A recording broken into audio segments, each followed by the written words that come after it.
All right. Hello, everyone, and peace of the Lord to all of you. We will not keep you long with the music and the introduction. You saw it already. Today, our topic is about, turning the cheek. We hear always some Christians, and those comment always we see them in the comment section. And always, actually, all my life, I struggle with this issue, not as a person, but with people.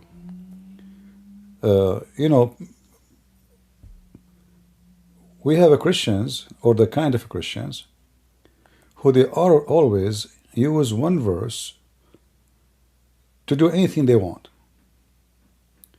To be a coward, he will quote for you Jesus saying, turn the cheek. To be a whore, they will say to you, God love everybody, and he forgive us. To be a thief, he say, I will repent. To say a killer, they say, well, there's many, they converted to Christianity, they used to be criminals. So always we have a ready answer to justify things we do. So a person who don't dare to defend his house, he will quote for you the verse where it says, Jesus says, turn the cheek and don't resist evil.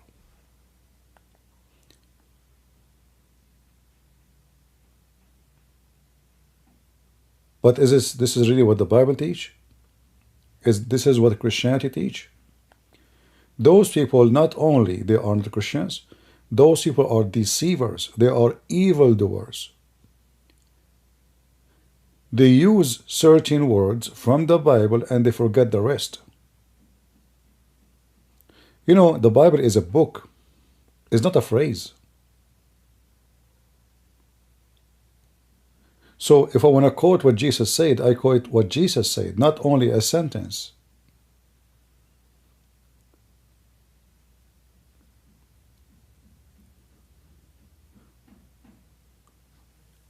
So when we speak about a woman, she used to be like adulterer, and the Messiah, he forgive her. But didn't Jesus say to her, go and do sin no more? So in order to do sin, we act the same as the Muhammadan. The Qur'an says Allah forgive all kind of sin except to worship someone with him. So what the Muslims do, they go sleep around and they have sex with kids and they kill and they rape and etc. because Allah forgive all sins. So in one hand, they have the word sin. It's the same, the word we have in the same language. Sin is sin. But sin for them have different meaning, different value. But there is many Christians, they live like Muslims.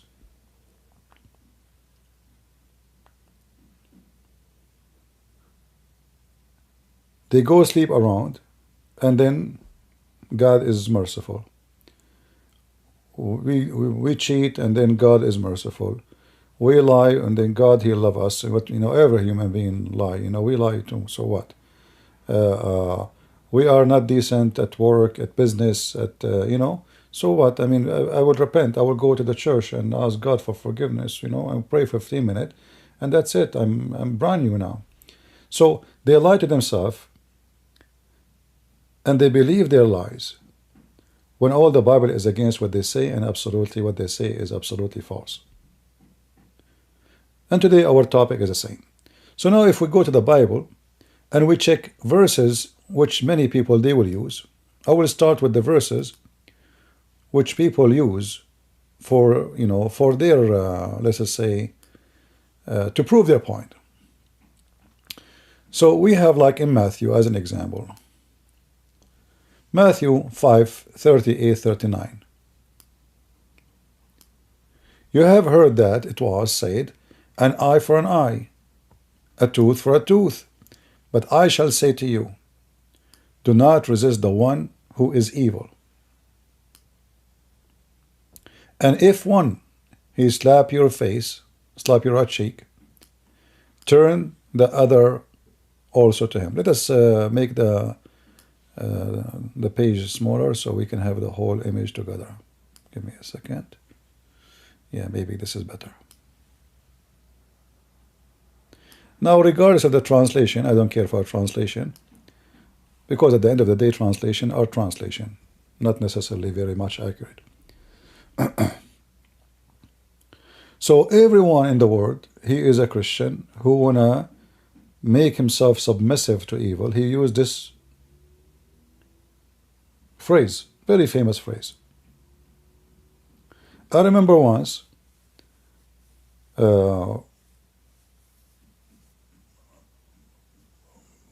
when I was in school, so a Muslim kids, one of them, he said to me, "Hey, how come you don't turn the cheek? Aren't you?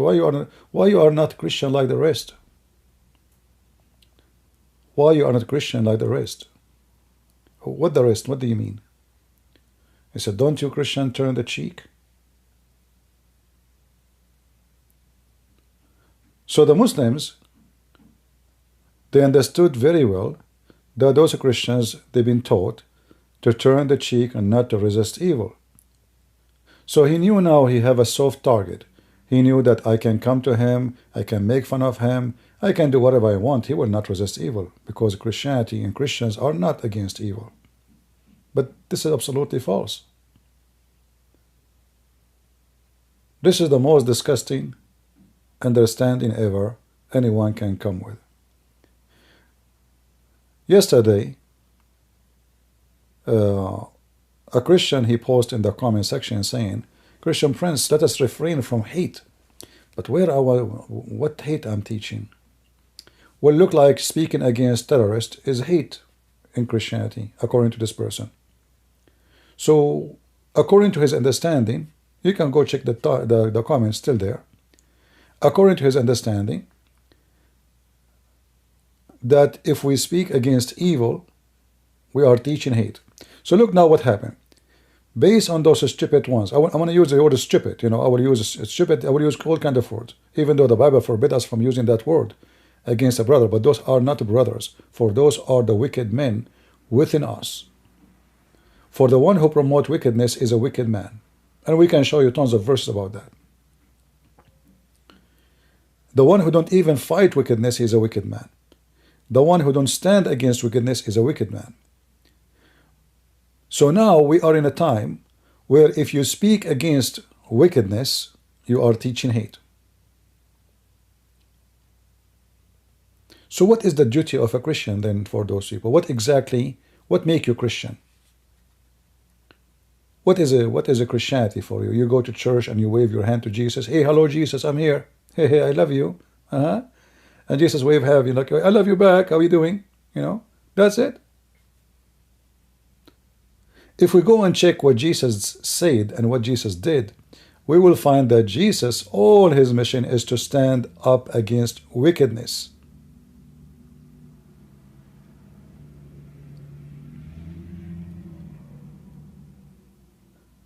They will quote for you a verse from the Bible where it says, "Obey your governor, obey the king." And then every scumbag priest, like Muhammad, he copied actually the same. He says, "Obey your Amir," which means the one who rule. But Muhammad, he make it more clear by saying, even if he is a wicked man, even if he wipe your back, steal your money, snatch your food, even if he is unjust, whatever he do, still obey. But is this really what the Bible says? So they take one sentence, and the priests, they use it to subdue the crowd to obey a wicked king. If we go back on time a little bit, who of you did not hear about John the Baptist?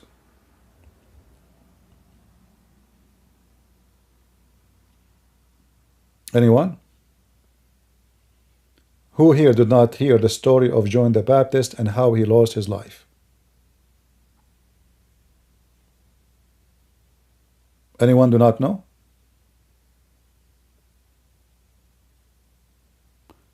Was John the Baptist, who lost his life for standing against a wicked king, was he a bad person? Or he was a very great man? A great character, a great name in the Bible? A wonderful person.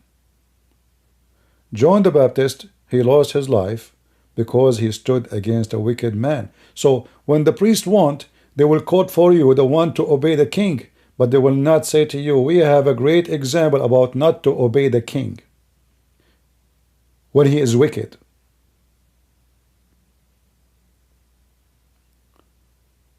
When the king is wicked, we disobey. We will not be submissive for wickedness. We will not bow down to evil.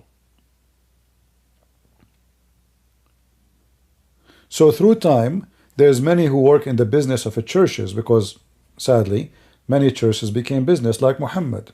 The priest, Muhammad is one of those priests. He's a businessman. He wants your money, he wants your women, he wants your submission, he wants you to obey. And those priests, they were doing a great job taking the place of Muhammad. They are Muhammadan actually. So they became like a mafia. When they want, it's okay to go to war. When they want, you cannot go to war. When we cannot go to war, if we have a wicked king. We can go to war if it is against somebody else. We think he is wicked, he's our enemy. So we justify war when we want. We don't justify war when we want. We quote, the verse says, don't fight evil, turn your cheek when we want, and we ignore it. And then we quote the verses saying, the one who don't have a sword, go and buy one. And by the way, when the last time any of you heard somebody quoting for you that verse, that Jesus says, the one who don't have a sword, go and buy one? We don't hear it. In fact, I know many Christians, first time they heard from me. They said, Jesus says, go and buy a sword. Are you joking? Really? Where? It can't be true. Why? Because they quote only one verse. The one which is grant them a cowardness safety. Like, what my excuse not to fight evil? Oh, Jesus says that, but the reality is you are being a coward. You are a fraud.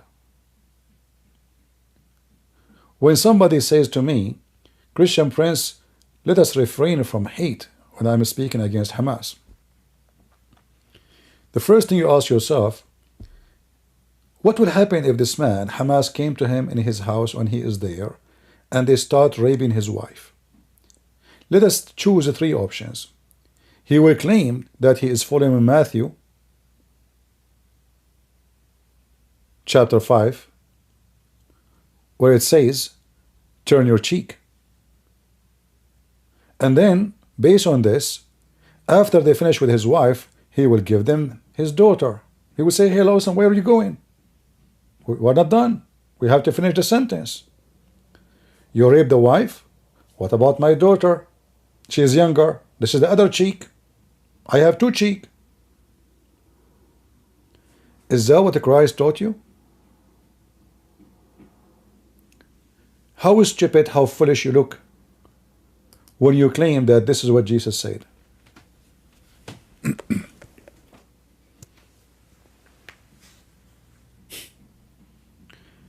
Do you understand, people, what I'm saying? How stupid, how dummy, how evil actually you are, if you believe that this is what the Messiah, he said. Who is going to respect you? God will not respect you. Your family will never respect you. I mean, if your wife, she spit on you forever, I will not blame her. God himself, he will send you to hell, for you are an evil doer. So is that what Jesus says to us? Jesus teaching people how to be peaceful in an individual matter, not about something very, very ugly and serious. Somebody hit your cheek.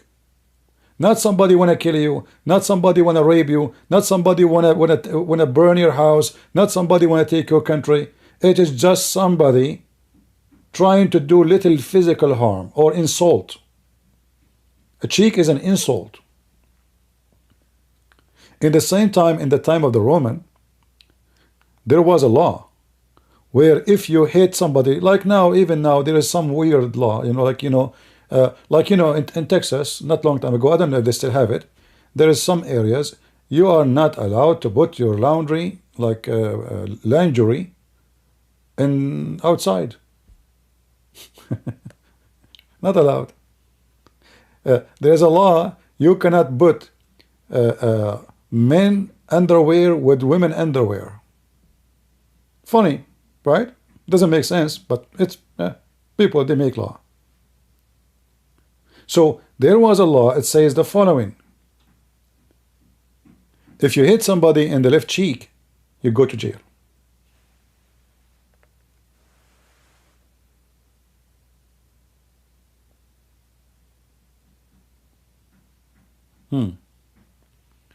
What does that mean? So if we have two men facing each other, which hand I will use to hit the man? I will use my right hand. And where that will be? You know the answer. So if you hit that cheek, you go to jail. So Jesus is saying to them, those people are living in a state. There's a government, there's a police, there's judges. Just use the law. Same time, if you do resist by doing evil the same as he did, you are breaking the law, and you are, you know, doing more harm. You do not fix it.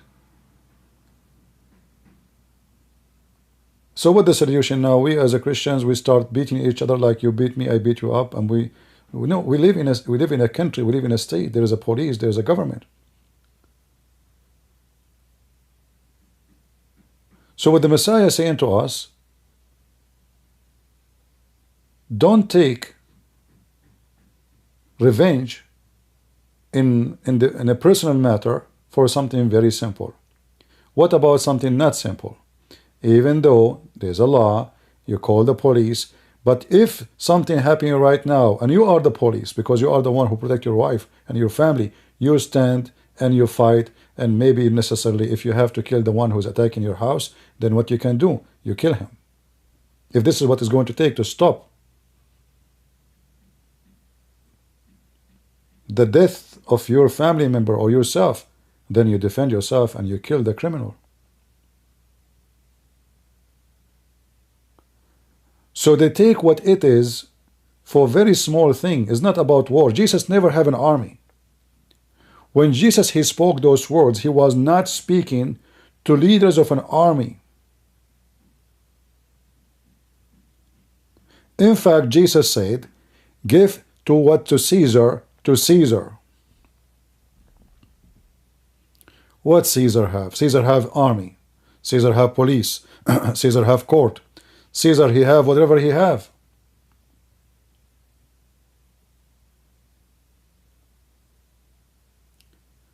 And the God of the Old Testament is no different from the God of the New Testament. We are not we are not a new religion.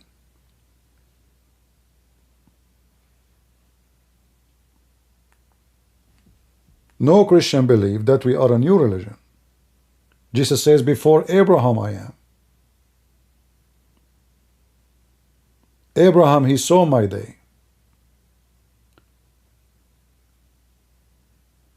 And you know, as long we Christian, we should turn the cheek. So how come Jesus did not turn the cheek in the case of the temple? Who, if you remember, what Jesus did for those who they are buying and selling around the temple?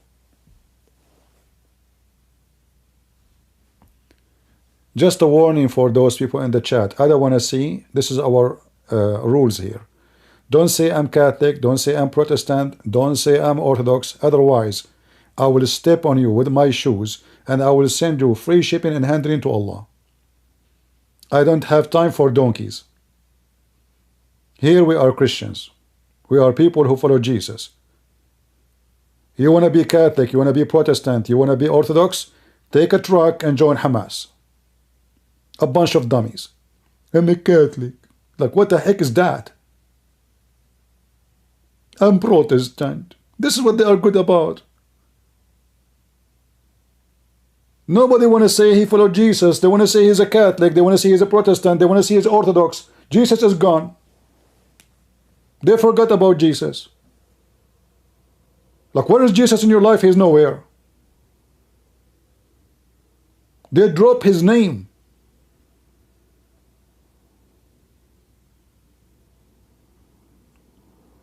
A bunch of potatoes.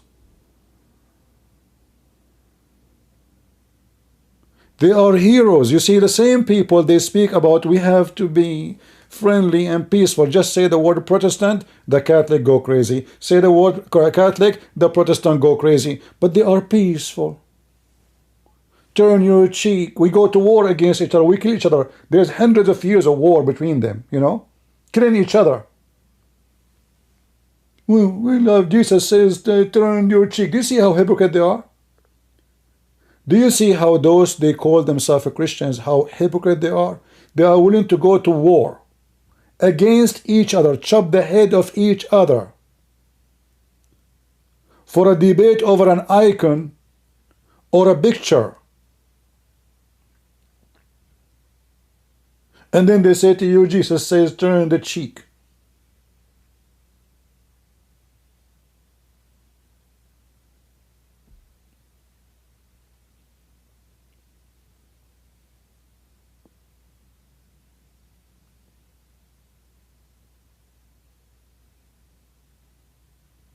Again, I warn you, don't say that word in the chat.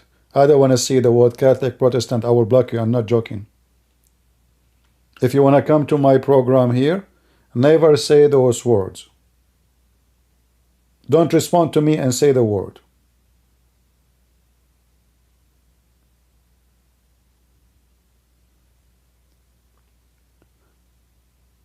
So when it's come to the real enemy, they are so submissive. When it's come to Satan, they are not aggressive. When it's come to other church, man, oh man, war. War. The gate of hell is open. They start casting stone at each other and they want to sell each. No, you go to hell. You follow this guy. No, you follow that guy. Oh, you do pray for that guy. No, you pray for... What a mess. Far away from what Jesus taught us. And this is why we as a Christian, true Christian, we should stand against the wicked ones. And the wicked ones, sadly, not only like Hamas and Islam and Muhammad, there we have many of priests. They are the most wicked people like Muhammad. They are corrupt. They are liars. They are businessmen. They are about money. If I go right now and check how many Middle Eastern priests defending Hamas, you will not believe it. They don't say we don't defend Hamas, but you know, they say it like, you know, they try to make it like, you know, they are the one who feel badly for what's happening. But we do not hear them. When just a few months ago, the Turkish, Azerbaijan, they crush the Christian Armenians. Nobody mentioned it. You know what they crushed me? They crushed them. Tens of thousands of Armenians left their houses just a few months ago. They left their land. Who is the Christian priest who spoke about it? Nobody. Look like their Jesus, he cried only for the children of Gaza. Their Jesus, he never heard of the Armenian. Even we know we cannot compare. The people of Gaza, obviously, they support Hamas. They elected Hamas. They are hiding Hamas. Do you think really that hundreds of hostages, nobody knows what, not even a single civilian saw what happened in his street? Do you think so? Like, not a single civilian, he saw where the towns are digged, where is the concrete is built? They knew. But not a single one of them, he called the Israeli, says, hey, your kids is here. And then they cry for Hamas and people of Gaza. And you will see Christians saying, we feel sorry for the innocent one. I don't know who is the innocent here. They will say to you, children's. Well, children's, their guilt is on their parents. If I go right now to my neighbor and I take my gun and start shooting at them and then start shooting back at me, and then my son, my daughter die, I'm going to blame my neighbors who shot at me, or it's me who shot at them?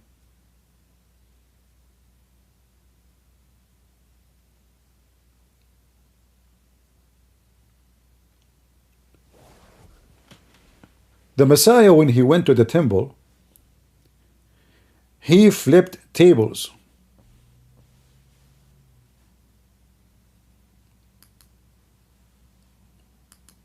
Is that correct? And he said to them, you made my father's house a bazaar. So what was the crime?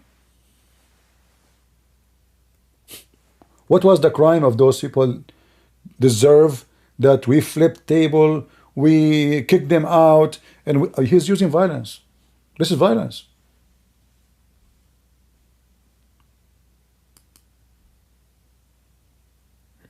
How come nobody mentioned that? What was the crime?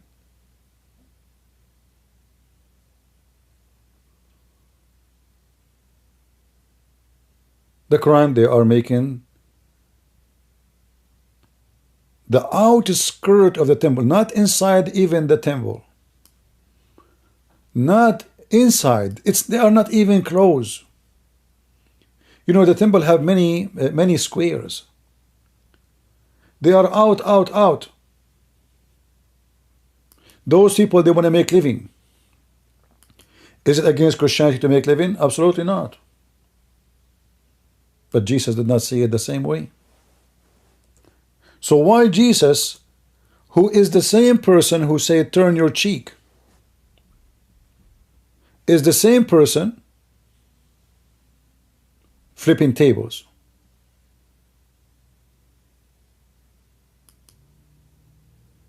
What is the difference?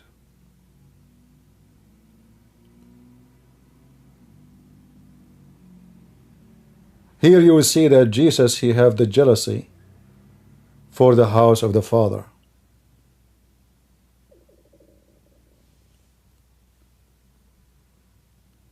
They made the house of the Father a bazaar, a market. People selling chickens. It's like the Kaaba. You know the Kaaba? If you go around the Kaaba right now, 5 stars, 6 stars hotels, gifts. In the time of Muhammad, there was many idols, and now the only idol left is the Kaaba itself.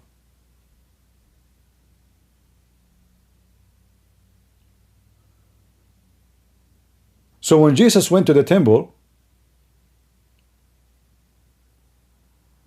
he found those people, they are having tables, selling birds, food, chickens, doves.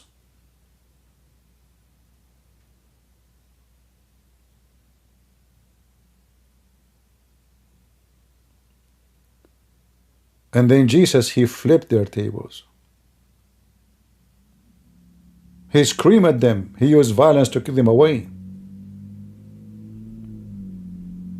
So, which one now we follow? If we see somebody, and remember, we cannot compare this is to other really crime, like the one we know, like rape and killing and destruction, etc. This is a person just selling. A person who have a family, he want to feed them at home. This is a person who is going to work, and he found that it's a great opportunity to work around the temple because this is where the traffic is. You know what I mean? So what is the crime? The crime, they abuse God's house.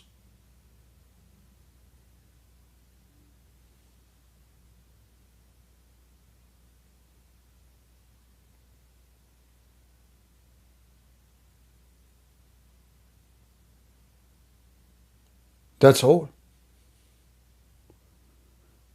So they quote from you from Matthew, but they will not quote for you from the same book from Matthew.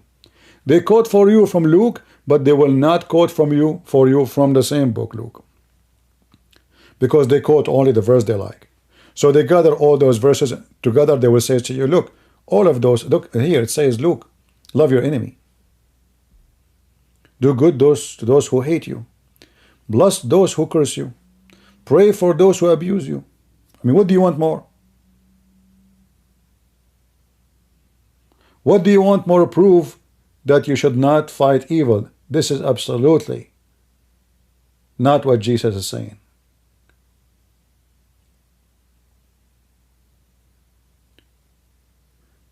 They will say to you, it says here, it says there in front of you, don't resist evil.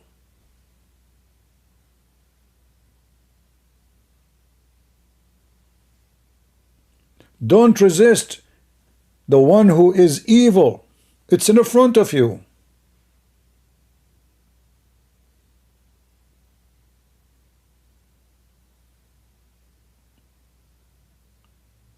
How you can deny it?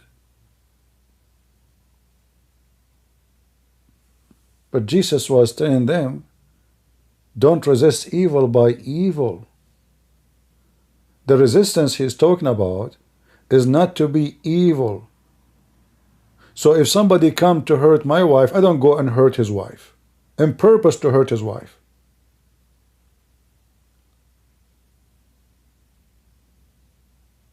I don't go and kill a child of somebody because he killed my child. Well, he is the one who killed my child, not his child. So don't resist evil by doing evil. In the same time, those are individuals. Those are not an army. When Jesus spoke in the mount, who was there? He have the majors and the captains and the generals and the marines. No. Those are farmers, you know, poor people, normal people, average people. He is teaching them good manner.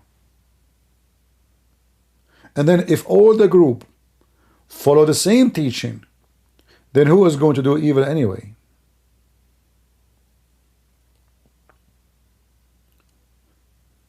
But when the Messiah saw them selling and buying, he flipped tables on them.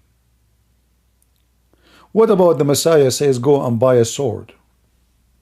What we will do with the sword, as long as we don't do resist evil? Is that for kitchen?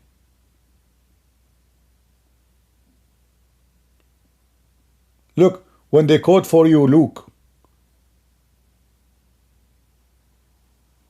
is it possible that those priests and those Christians, they saw Luke 6, but they did not see Luke 22? Is it possible?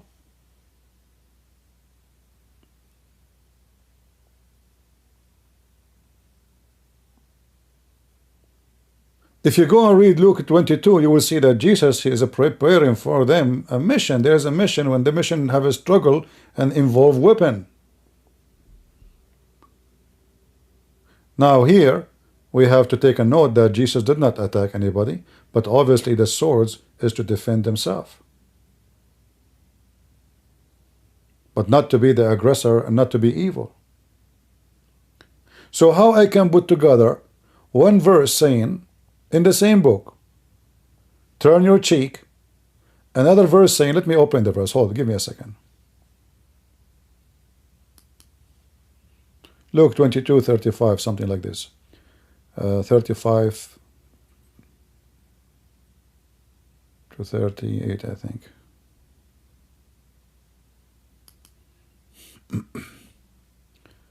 All right.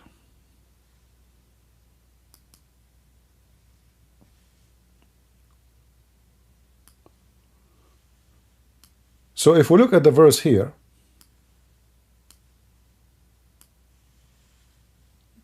let me grab it for you. And we make the page smaller so you guys can see it.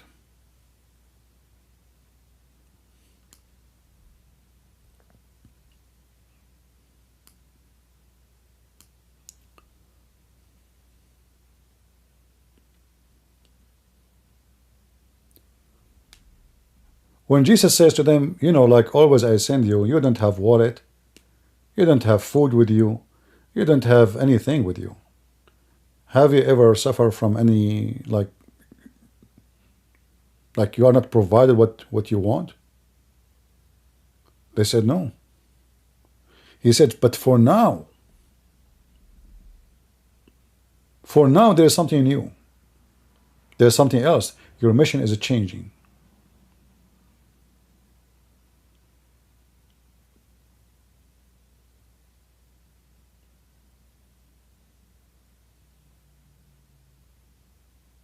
When you go out, usually you go without anything. You don't take with you even your garment. You don't take with you any. You don't take a sword. You don't take anything. You don't buy anything. And we will be provided as always. But now, the one who don't have a sword, go and buy one. Now you will find some Christians who they are really weird. They say to you, oh, this is the sword of the word. Oh, okay. And those word, we buy it? So, like we fight by the word of God by selling our garment and buying a sword? Is that really what the Bible says? Like, okay, so I now go and sell my garment. If I don't have a sword, I sell my clothes because I need to fight by the word of God. Oh, that's deep. That's very deep.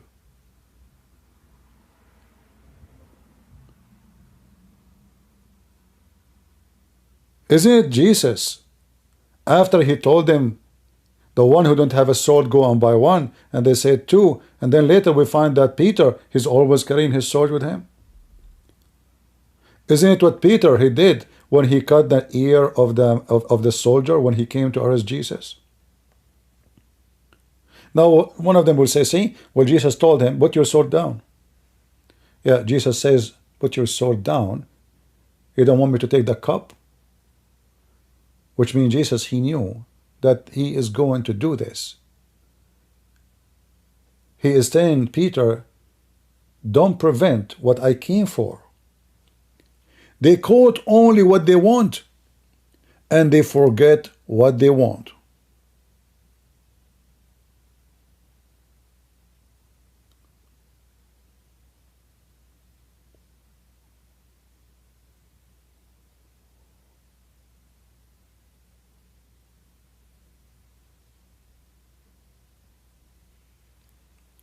And this is my problem with the Christians. They say to you, if you speak against Islam, you are teaching hate. Well, let us see which one is more deceived. The one who worship the God of the Old Testament, even though he don't believe in Jesus, or the one who worship Allah, the pagan God.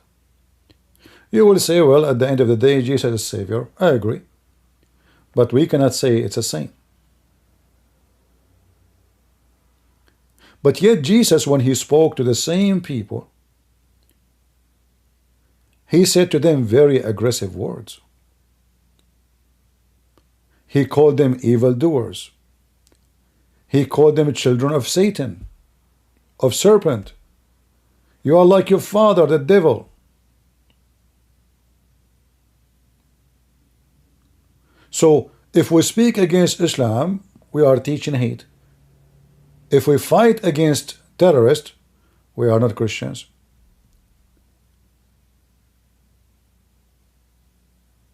If we debate Muslims, that's not what Jesus said.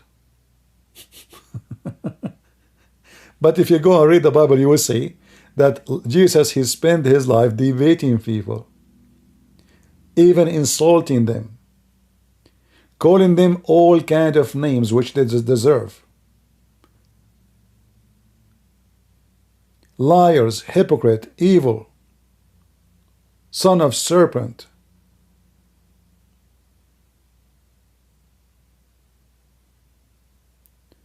So what those people want?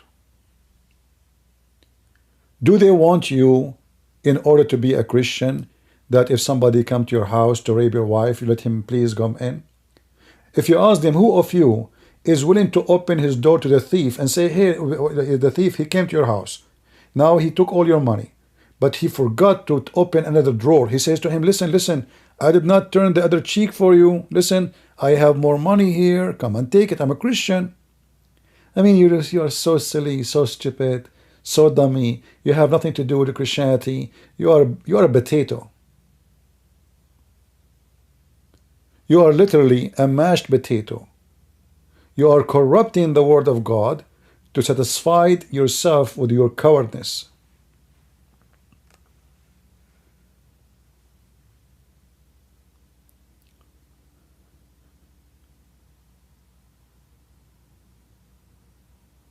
So either you will be someone have jealousy, like Jesus, who turned the tables and flip them upside down over those who make the house of God a place of buying and selling. And who are those people? Those are your priests. Those are the Muslims. Those are the sheikhs. Those are Muhammad.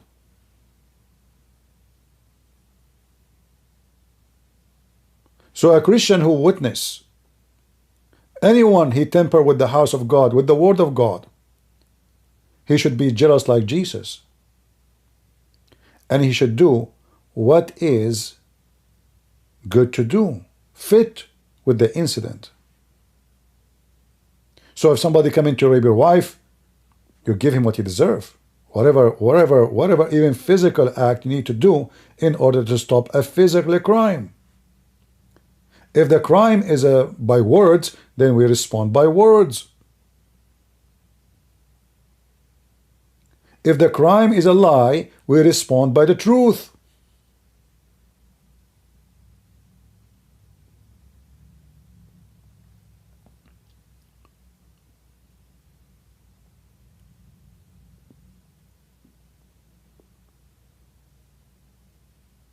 And that is our Lord.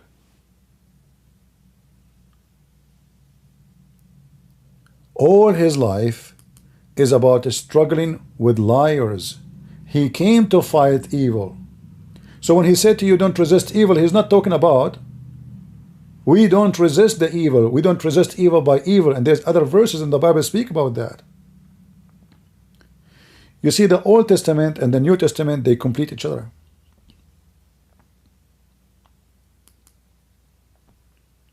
They totally complete. How come those Christians, they quote for you phrases and verses from the Old Testament to tell you prophecies about Jesus, but they will not quote for us verses about war?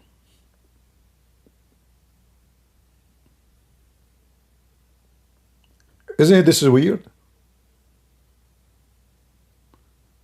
So the Old Testament, there's nothing. Are we acting like the Muslims? You know, they take one verse and they say we don't care for the rest, we care only for this one. Do you see the hypocrisy? So they say to you there's more than 360 prophecies about Jesus in the Old Testament, but in every chapter you go there, you will find something totally different from what they try to give you and tell you about Jesus. Turn your cheek. Is the God of Moses was the same God of the Christians? Was the God of David is the same God of the Christians? Did God change his mood? So he was in a mood of war and now he's in a mood of peace? No, nothing changed. Absolutely nothing changed.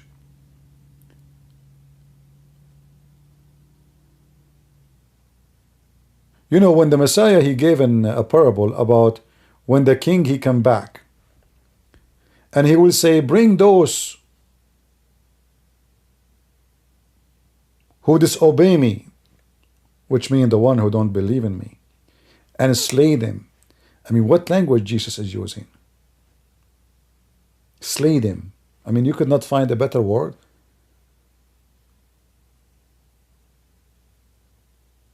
Isn't it this is the same Jesus? Well, this is what Jesus will do. When Jesus come back, he will slay. He will kill. He will destroy.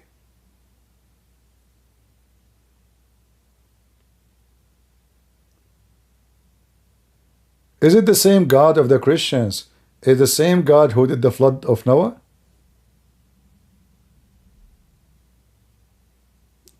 What is the flood of Noah?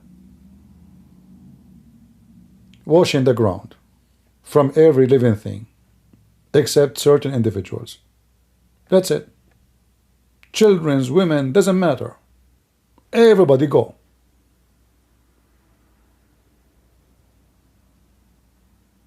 So they quote for you a story when they want, and they forgot the story when they want. Especially if this is a story proving them wrong.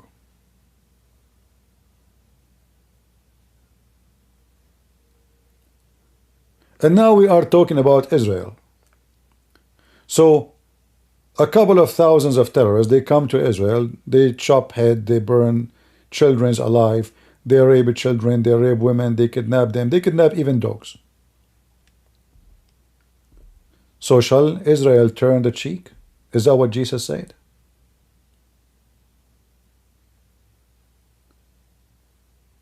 There's a huge difference between personal hate and personal harm and nations.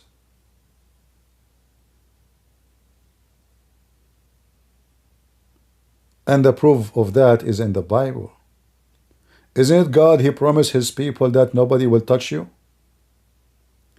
Isn't it the same God? He opened the sea and He killed the army of the pharaohs so His people can go through.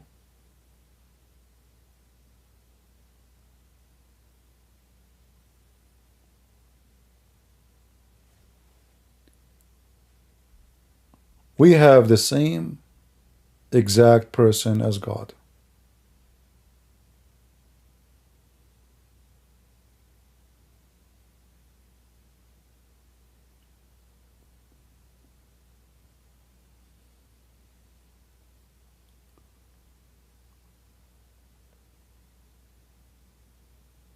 If we go to Luke,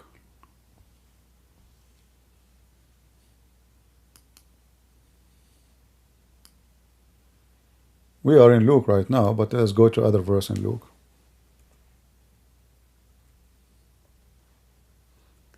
Usually I don't do really programs about the Bible, but those people really, they make me upset from time to time. And I found dealing with them, it's a you know, it's like a must, what we can do. You know, we have no choice.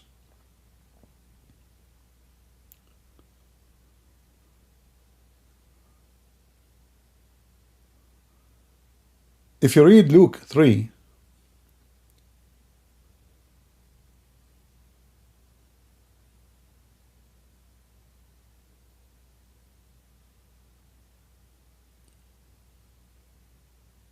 it says there, stop being a soldier. What do you mean? What stop being a soldier? What does that mean? Some soldiers were questioning him, saying,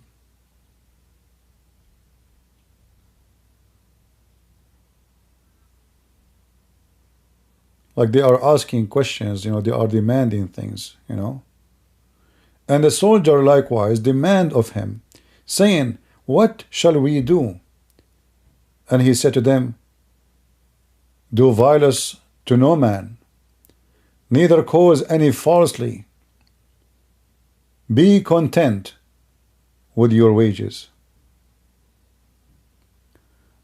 So now we can take this verse and say, okay, well, it says, do violence to no man. Those are soldiers. But how they are going to be satisfied with their wages? How they are going to be satisfied with their job?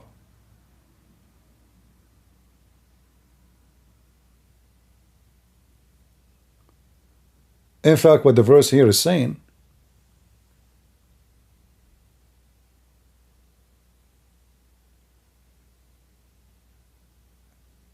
is not to do harm, not to do evil to no man, but his job is a soldier.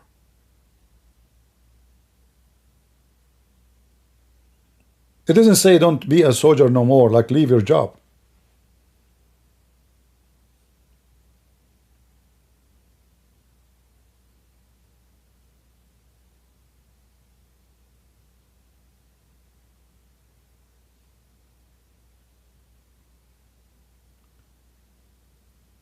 Especially if you are the one who chose the job. Like, okay, you chose the job, you have to be loyal to your job, whatever your job is. And as long we say that this governor, he is in charge, and this is a nation, they have a king, and he is in charge, and people, they follow the king, they obey the king, he is the legal government, he is the governor, he is the one who have the authority, then the soldiers have to obey the authority. And now we go back where the priest, they say to you that you have to obey your ruler. But what if a ruler go in war? Which one we should do? Shall we turn the cheek, or we do violence? The verse says here, don't do violence. All the violence in the Bible is against violence, to make it clear. But against violence, to stop violence of evil, violence of individual. So if you are being the evil one, the Bible teaching you, stop your own violence. You start with yourself first. And if the risk is just like a violence of let us say, nobody would die, nobody, cheek, he hit you in your cheek. In the same time, even though Jesus, he said, if somebody hit you in your right cheek, give him the other one, you have to make a decision when that verse is valid. It's not valid for everybody. So if I notice that this person, he have good in him, and maybe by not returning my hand to his face, maybe he will feel ashamed of himself, then I make a decision, I'm not going to return his assault against him. So he maybe will feel ashamed, but I have to make a judgment at the moment to see if this person have a good quality. Maybe this person is a good person, he misunderstood me. Maybe I see good person on him, even though he is coming to beat me, but there is something, let us say, make him go angry. Maybe if I restrict myself from fighting back, in the case of a personal matter, maybe we can fix it in a better way. Maybe if I say, okay, I forgive you, he will feel ashamed. He will say, oh man, look, I did beat him, Hey, don't you want to fight? No, I don't want to fight, sorry, just please, peace. God forgive you. Maybe the man will wake up, maybe the man, he will see himself, he's wrong. Maybe he will be ashamed in front of the people. Look, I want to beat him, he don't want to beat me. So the verses in the Bible is about to solve a personal issues. This is not about nations. Otherwise, we have tons of verses in the Old Testament and in the New Testament go against that.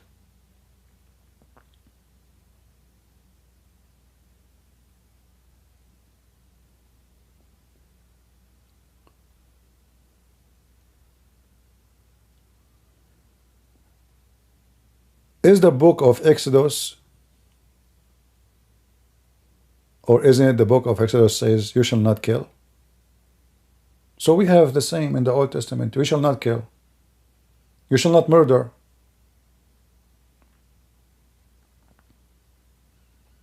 This is not new. Nobody have the right to take the life of somebody else.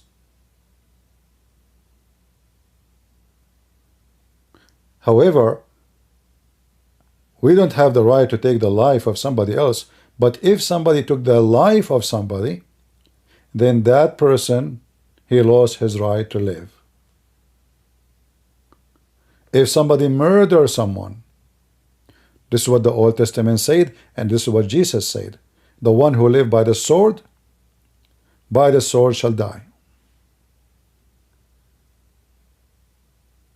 So if you are the attacker, and you are the one who start attacking, and you kill first, you lost your right to preserve your life, because now you are guilty of a crime. And the law is, those who commit murder, they must be killed.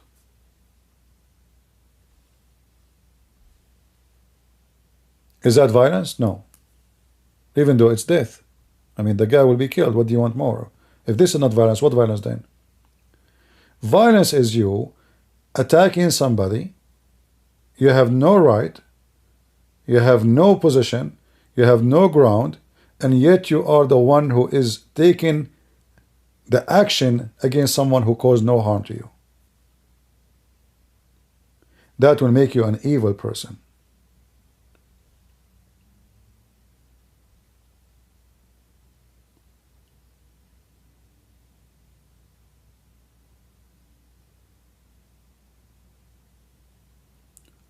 So if we want, we can take verses as we wish, and we can divert them from the truth.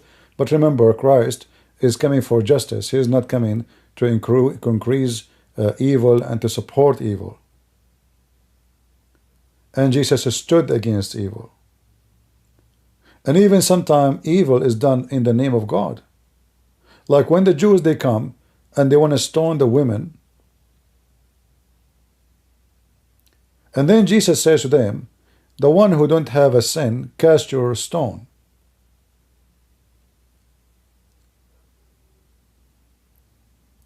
So everybody is excited to practice the law of God. It is a law. But none of them is qualified for it.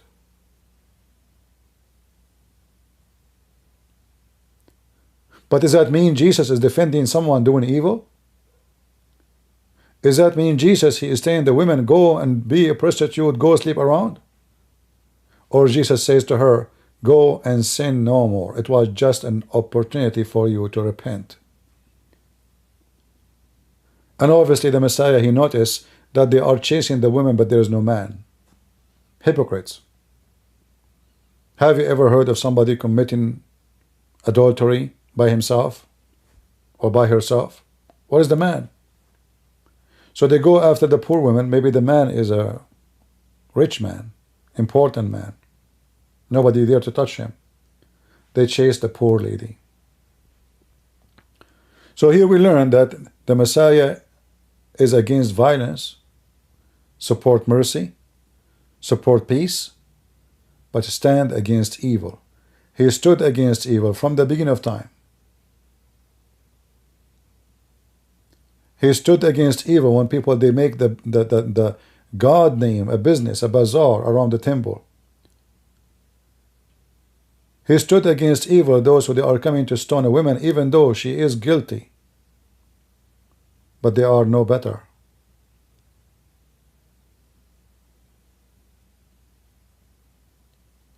All the struggle of Jesus is about how we can stop evil.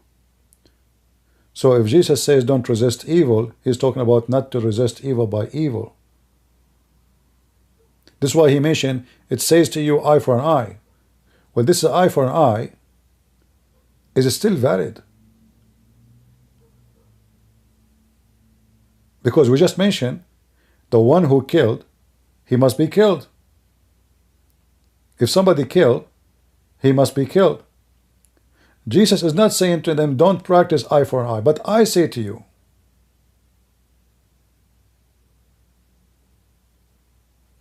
eye for an eye is just a blind, let us say, rule. It goes for everything. He hit me, I hit him. He killed me, I kill him. He, like anything. Jesus is taking it to a different level. Eye for eye is still valid when it's come to a violence crime of something serious. The cheek is about the cheek. It's not about somebody murder somebody. If somebody murder you anyway, you cannot even forgive him, can you? Can you turn the other neck? He cut your neck. This is about a person. He's still alive. He can make decision and he is aware of what's happening. He is not dead. He's not dying.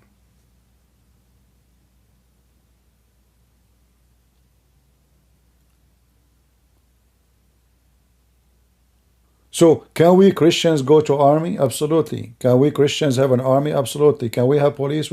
Otherwise, if you think no, you're stupid. You are literally stupid.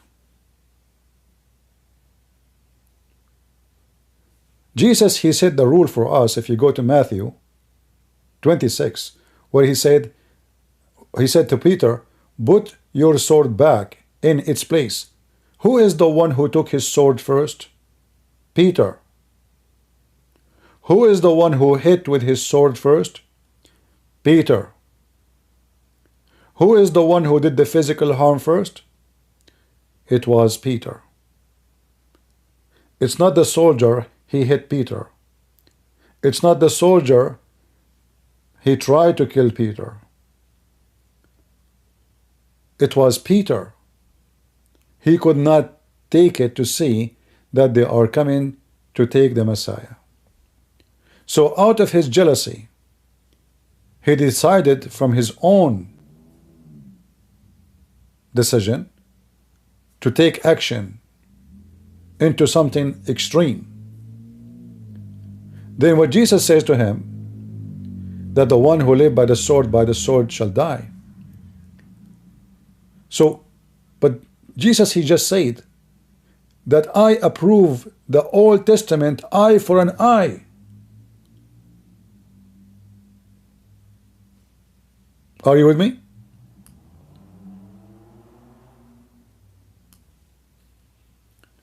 If Jesus said,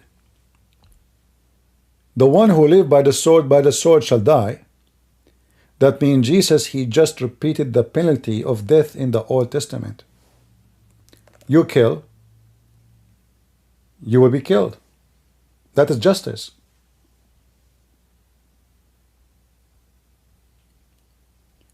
So how we are not allowed to resist evil? Because now we have to practice the second part of the sentence. The one who kills must be killed. For this is justice.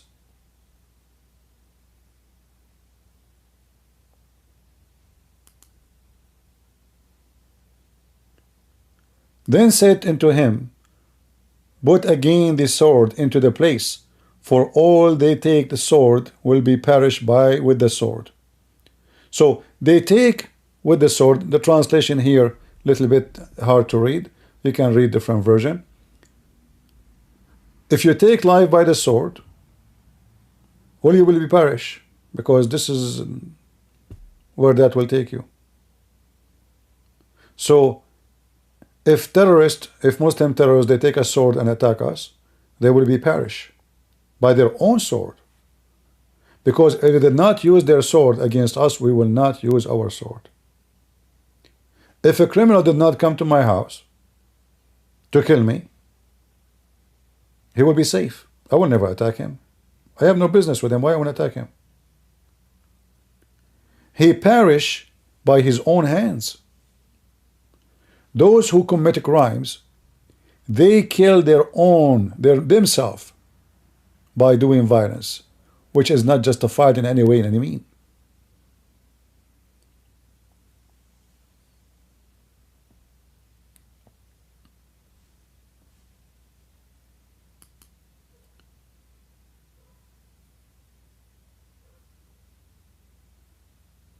So we have to make it clear that we as a Christians, we are not a bunch of fools who people, they can come and rape our women and take our home and our land. That does not make you Christian. That make you a fool. That make you stupid. In fact, you are encouraging wicked ones to take over the world. If nobody stand against the wicked ones, you see, the Bible says don't resist evil, right? Talking about evil one who is individual, like, you know, just being like, don't be, you know, let us say he is being like, somebody bully me. Shall I bully him? And that is that going to make it better? No. So now we have to bully. This is about something personal. This is not about something extreme. Not about somebody will rape, somebody will. This is not an evil about, you see, for Jesus, for he is very, very, very amazing in quality. A lie is an extreme evil. when you lie, is an extreme evil. When you take oath, is an extreme evil. So because Jesus' equality is so high, he used the word evil, but for us we might think maybe he's talking about rape, maybe he's talking about killing, maybe he's talking about war. No. For Jesus, anything is disobedient to God is evil. It doesn't matter how small it is. This is why he mentioned if somebody hit you in your right cheek, give him the other one. He did not say if somebody rape your wife. He can use it. He can say if somebody want to rape your wife, let him do it. He's talking about a personal harm done against you, something not threatening to life or even something bigger like rape or otherwise. Jesus himself, he commanded them to take swords to protect themselves when they go between city to cities. And that is the purpose Peter was carrying a sword with him. Having a sword with you will prevent the thief from thinking about attacking you, because now they knew they are arms. If they are not armed, they will find them a soft target. So the Messiah did not order them to buy sword to go and attack the thieves. This is not your job. There is a police. Those are disciples of Jesus. Their job is disciples. Their job is not a policeman. But he never said police is not right. In fact, when the police came for him to arrest him, he supported the police, even though they are coming to arrest him, even though he have no guilt. For he knew that those police are doing their job. They are not the criminals. They are sent. They've been given command by the court to bring this person. So if I shoot this policeman, what is guilt? He's nobody. He is just an employee, poor employee, have a family. He come to arrest me. I shot him. Now I killed him. I destroyed his family. His children are orphaned just because I am not guilty. What about him? He is not guilty too.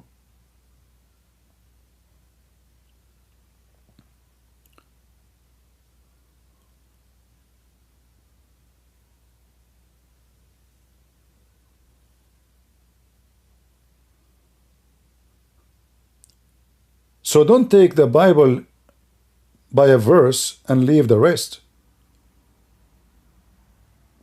The one who live by the sword shall die. That is justice.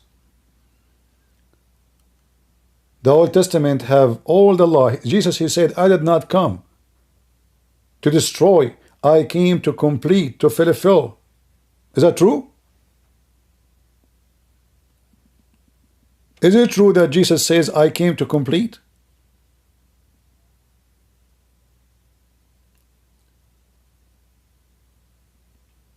Complete what? That means this is why, as a Christians, our Holy Bible is not just the New Testament. Because Jesus, he came to complete, not to destroy.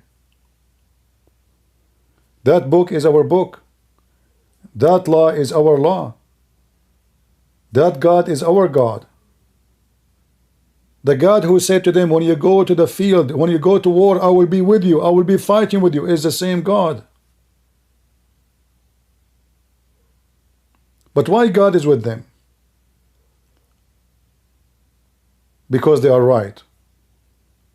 So the main point of when we go to war, when we don't, when we do violence, when we don't, is when we are right. So violence is rejected in Christianity.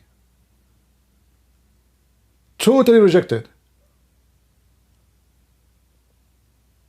But violence as just is a must.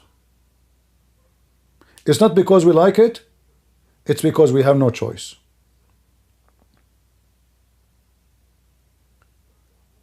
In order to stop fire, you have to use certain element.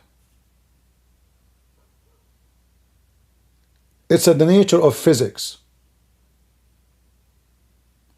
So if somebody physically, he want to throw himself in the top of a woman, physically, and he rip her clothes, physically, and he want to rape her, physically. So the law of physics says this woman, she have the right to defend herself in every way, in every mean, physically. She don't want to kill him. She don't want to hurt him. She don't want to do anything wrong to him, but she have no choice. For there's nothing can stop what's going to happen except she taking a physical response. And this is how the devil is. The devil is like a human being. He is a beast. He want to rape his victim, regardless if the victim is a male or a female, because rape is not necessarily about a penis. You see, in the Old Testament it says that the earth committed adultery. But how in the world the earth can commit adultery? Is the earth even a female or a male? Do the earth even have a Gentile? No. Adultery in the Bible is sin. Is not necessarily about sex. So the earth committed adultery, which means the earth is full of sin. And when somebody want to enforce adultery on you and make you an adulteress by violence, then you have the right to defend yourself, to stop such a thing to happen to you. And the one who don't do so, he is no Christian. The man who don't defend his wife, his family, he is no Christian. He's nobody. He's just a coward.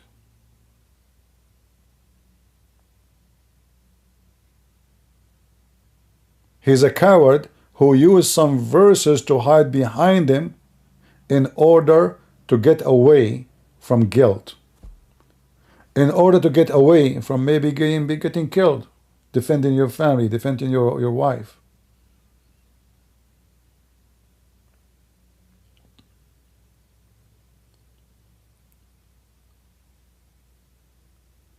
Our Messiah, the King of Kings, he will come, he will rule, and he will slay everyone who disobey. That is your Lord. They keep painting an image for you that the Messiah is a hippie person. He gives hugs to everybody. That's absolutely false. The Messiah is the same person who flipped tables. The Messiah is the same one who insulted them, the same one who threatened them, you will go to hell. The same one he said to them, you are like your father, the devil.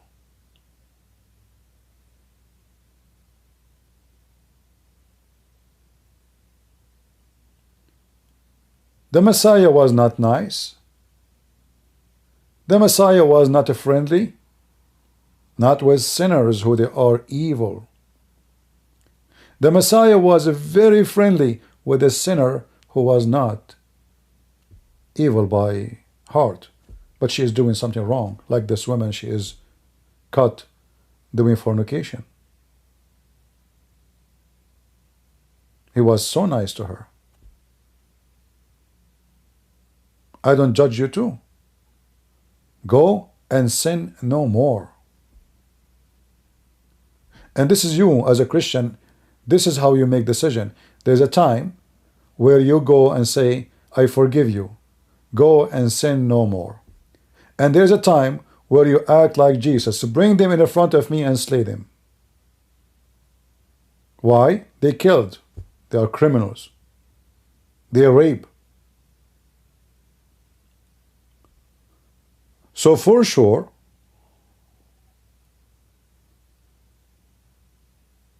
if I am right now in the Israeli army, I will be honored to join force with them and go after those filthy criminals.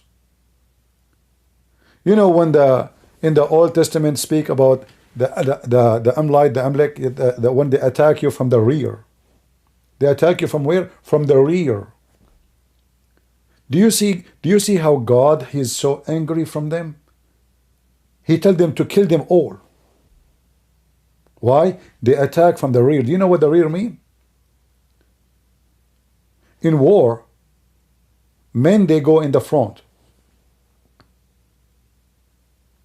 The fighters, the soldiers, the men, the healthy, and at the back, at the rear, children, women, very old men. So what they did, they attacked them from the rear, which means they did not attack the soldiers, they attacked the women and the children. And this is what Hamas did. They attack you from the rear.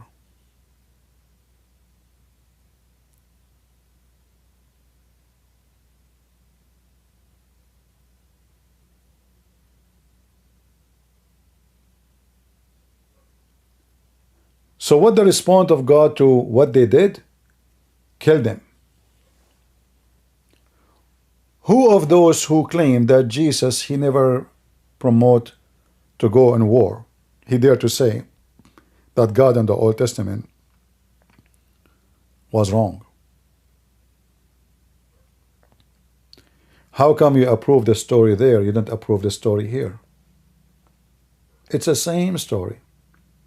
I cannot say the same people, even though it's in the same location. I cannot say the same people because those are not the same people.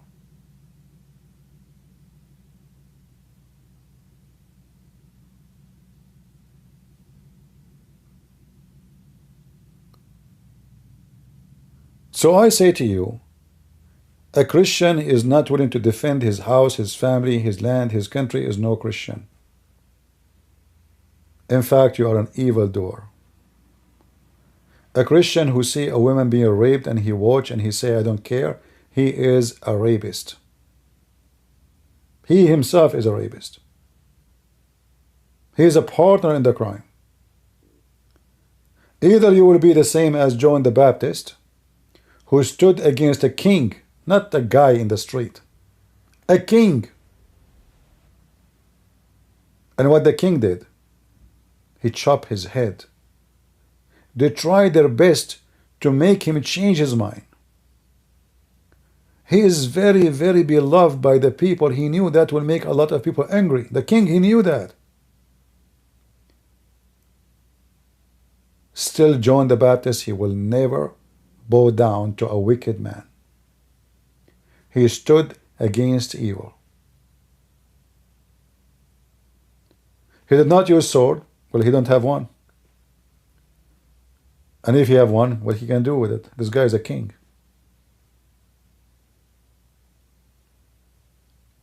And this person is a preacher. He's a prophet of God. He's a preaching. He's not going in war with anyone. He is going in war by the word against every evil around him. But even such a person, evil did not let him go.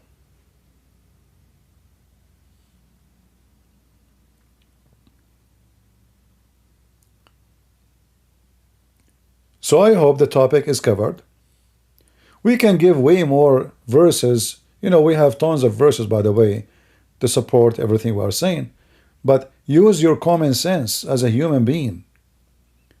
Nobody in the world, nowhere Jesus says to you, let somebody do evil to you. Don't resist evil. This is about the personal, like cheek, he get your cheek. This is not about rape and killing and war. No.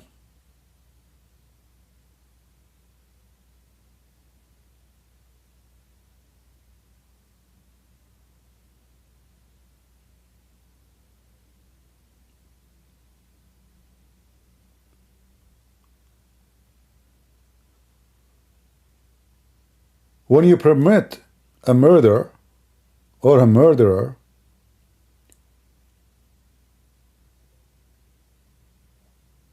you're a murderer too.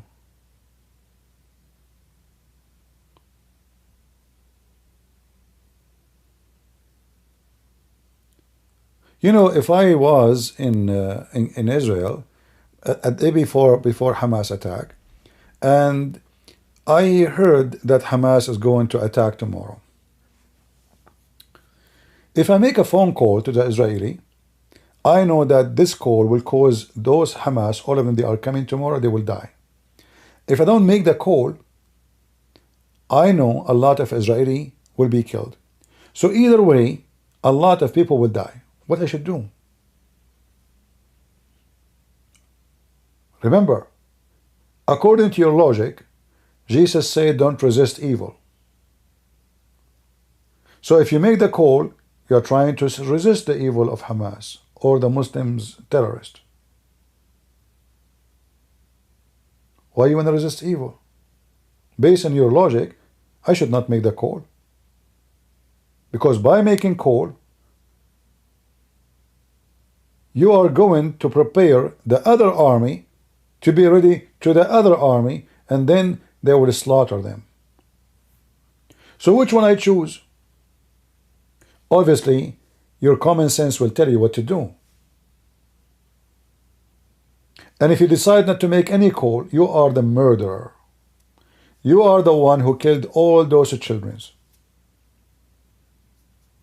Because you know that the first one is coming to murder children, women, and he is the one doing the attack.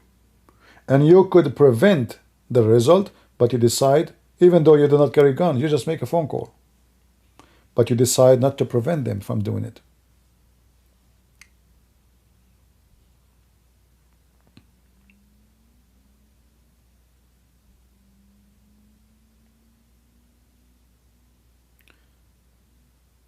You know, when the Old Testament speak about if a thief he come to you,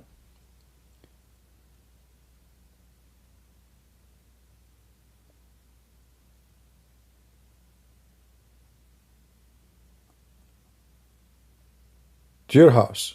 If we go to Exodus, give me a second.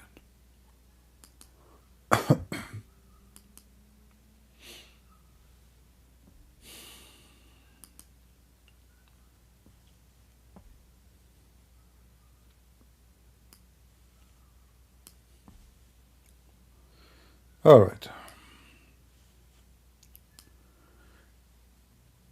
So if we go to Exodus here, it says here, this is just normal life stuff, you know, things people they have in their daily life. If a man shall steal an ox or a sheep and kill it, or said, he shall restore 5 oxen. So look now what we do. Do we go and steal his sheep? No, we don't. Okay, he stole my sheep. Should I go and steal some? No. He will be punished by law.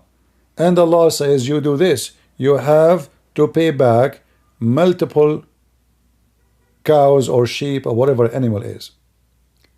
If a thief be found breaking up and be submitted that he die, then there shall no blood be shed for him. So what we have here, we have a thief. Maybe this translation is hard to read a little bit. Let's see an easier version to read in English. I find it difficult for me too, you know, to read it. There's some words it's hard to read. As you know, English is not my first language. Let us see.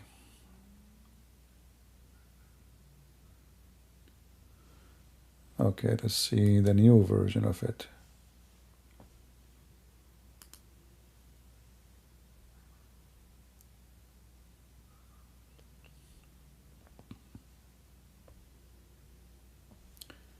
So if a thief he come to your house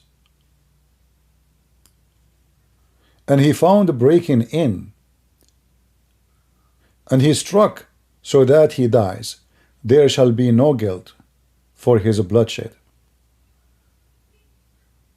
Is this verse wrong? Who is a Christian here oppose this verse? Do we have any Christian in the chat he oppose it?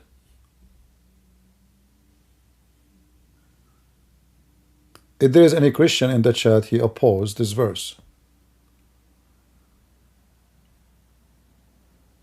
Isn't this the same God of the New Testament?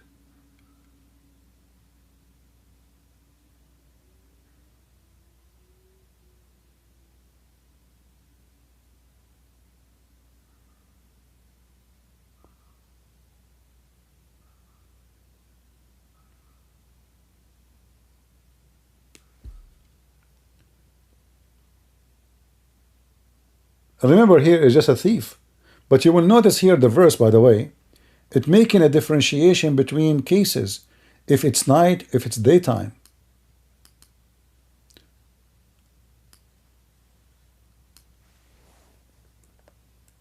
Do you see how beautiful the Bible is?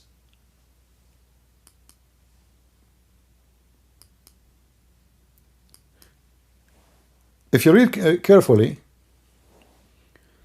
you can open the Bible in your language, whatever language you have, in order to understand it better.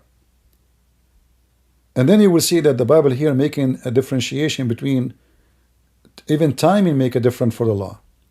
Even though the act is the same, the thief is a thief. What is the difference between thief at day and thief at night? He is a thief.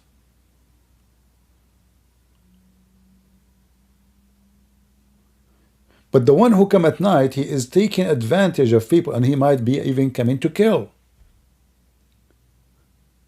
He is taking advantage of darkness, coming to people when they are totally asleep, going inside their rooms and installing terror in their heart. Imagine you are asleep in your bed, and then you find suddenly somebody standing in front of the head of your child, or your wife, or your head.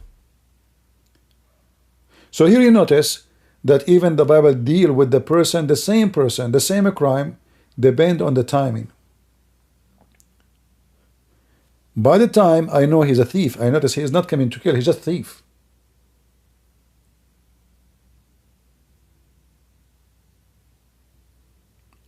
He is not coming to kill.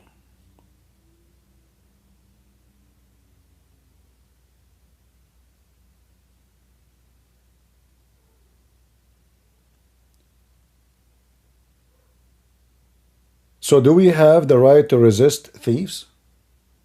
Absolutely. What about then if a thief can be killed? What about someone? He is coming to kill me. He did not kill me yet.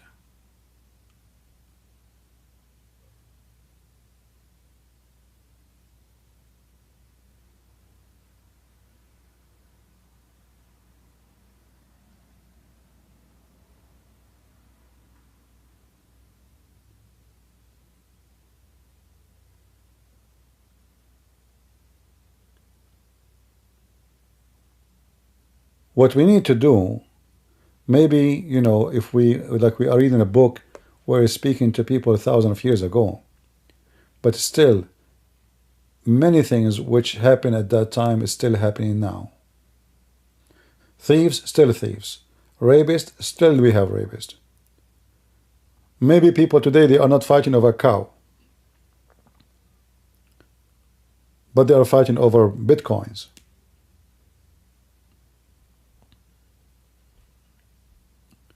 People are still fighting over land.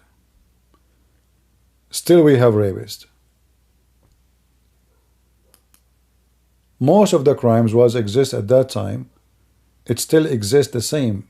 And even the one who does not exist is still the same, but let us say different in the style.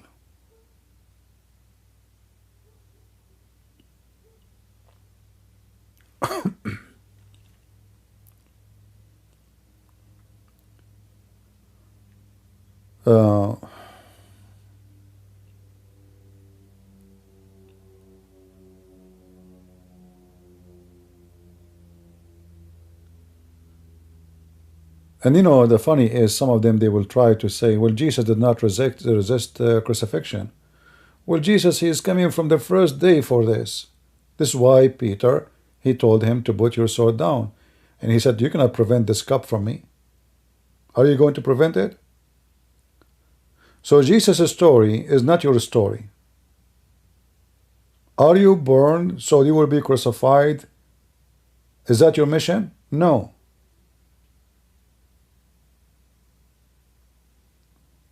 Is the book speaking about you in Isaiah and other verses that you will be crucified? This is why you cannot prevent what I am coming for? No.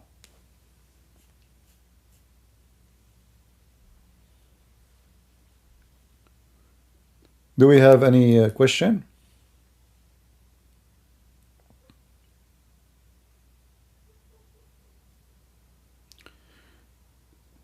So we have the Messiah, who is amazing, beautiful, loving, mercy, but he is the same person who is just. And his just will have no mercy with the one who don't deserve mercy.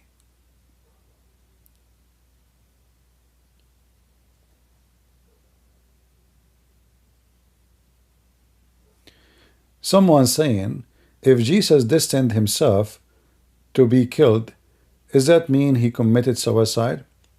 You know, committed suicide, I don't know if you know what committing suicide mean. Suicide, you killing yourself, not knowing that you will be killed.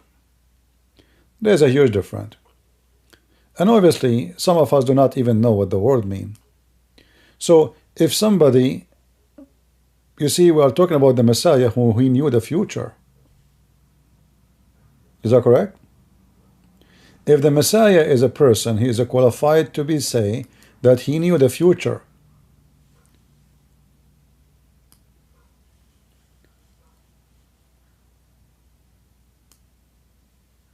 He did not promote the future. He did not call those people in the court, say, hey, bring me here, judge me here, decide to kill me. This is not what happened. What happened is that Jesus, before Abraham before Abraham he knew he is going to come down to this earth, and he can see the future, and he knew what's happening. However, still he want to show you how much he loved you in the cross. Even he loved the Jews. He said to them, forgive them, Father, they do not know what they are doing. So there's a huge difference between somebody calling somebody, can you shoot me in the head? And someone, he knew the future. This is why the Messiah, he says, nobody can take my life from me, but I lay down myself. But that is qualifying him to be God, not for me. You can take my life. If you shoot me, if you stab me, you can. In the case of Jesus, you cannot, unless Jesus, he lay down. Why he lay down? Because simply, he have a mission to show how his love, even to the maximum, which is death. And he did that. Imagine if Jesus, when he was in the cross, he started cursing the Jews. What happened to the person who says, love your enemy? And this is how you know false teachers. False teachers, they teach you how to be peaceful, but when you get hurt, or he get hurt, he is all over the place. This is the Messiah, is in the cross. He's not on a chair. He's not in the coffee shop. He's not drinking coffee. He is in the cross, dying slowly. He have nails in his feet, have nails in his hands. He have crazy stuff in his head to hurt him, to make him bleed. Even water did not give him water. Yet the Messiah, he said, forgive them, Father, they do not know what they are doing. So, based on the Messiah teaching, the Messiah love is what making the Messiah go and complete the mission, which he knew the end of it. But the Messiah never called somebody, says to him, hey, hello, come and kill me, I want to commit suicide. That is your false understanding.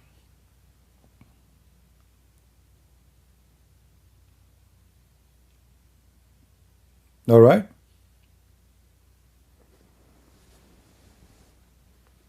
We don't believe in a predestiny where somebody, like, if this is the case, then maybe Jesus, he is the one who made those people kill him. No, this is not what we believe. We believe in a free will. This is why Jesus says, not everyone says to me, Lord, Lord, will enter the kingdom of my Father, but the one who do his will. So there's, in Christianity, there's your will, and there's the will of the Father. Which one you want? If you choose your will against the will of the Father, and the will of a man, by the way, it's always wrong. Which one is more appealing? A party where a bunch of women wearing almost nothing, or maybe naked, and drinking and sex and etc., or a church to go pray to God? Obviously, we know the answer. The party is more appealing.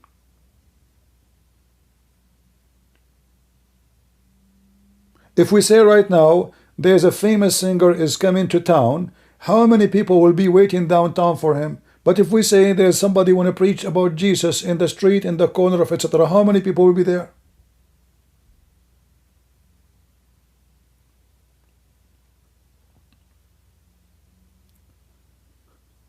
So, as a Christian, we believe in free will. Even the Messiah, he himself, when he was in this earth, he's not appeal himself to the death. He asked the Father, and then he said to the Father, let your will be done. You made the decision. You wanted to let it happen? Let it happen. I can see it, and you can see it. Let your will be done. So even the Messiah, he gave his will to the Father. Otherwise, the Messiah, he knew, if you read the Bible, you will see, he knew when they are going to come, even what his disciple will say word by word. He told them what you will say. Tomorrow morning, you will deny me. You will say this, and you will say that. So, the one who knows a day before, he can run away. All what you need to do is a change in the location. You know, all days there is no ID, there is no passport, there is nothing, you know. I mean, you can't go anywhere. Just go.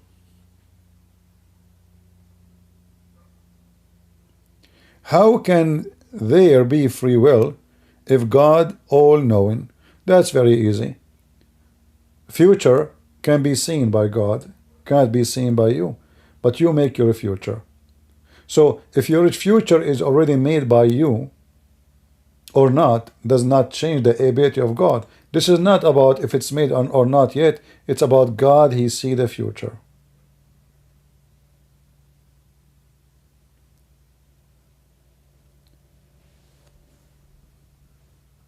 To make it simple for you,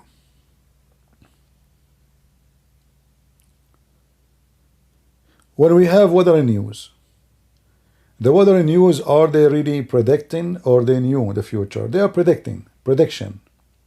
So they have a pattern of air, pattern of wind, pattern of cold, heat, cloud, movement of the wind, etc. Even like the water or the ocean of the temperature in the ocean, all those patterns, they usually give the same result. So when they predict the news, they put all the information. Temperature of the ocean is, let us say, 20 degrees. Temperature of the air, 2,000 feet high, is etc. 3,000 feet, etc. Usually, when those things all happen, we have a storm. So now the guy in the news, he says, tomorrow we will have a storm. Why? Because usually, when those things, those elements together or exist, storm happen. If those elements, based on experience, never happened, they will never say they will have a storm. They will say we have a sunny day tomorrow. So if a human being, based on pattern, he can predict what will happen tomorrow.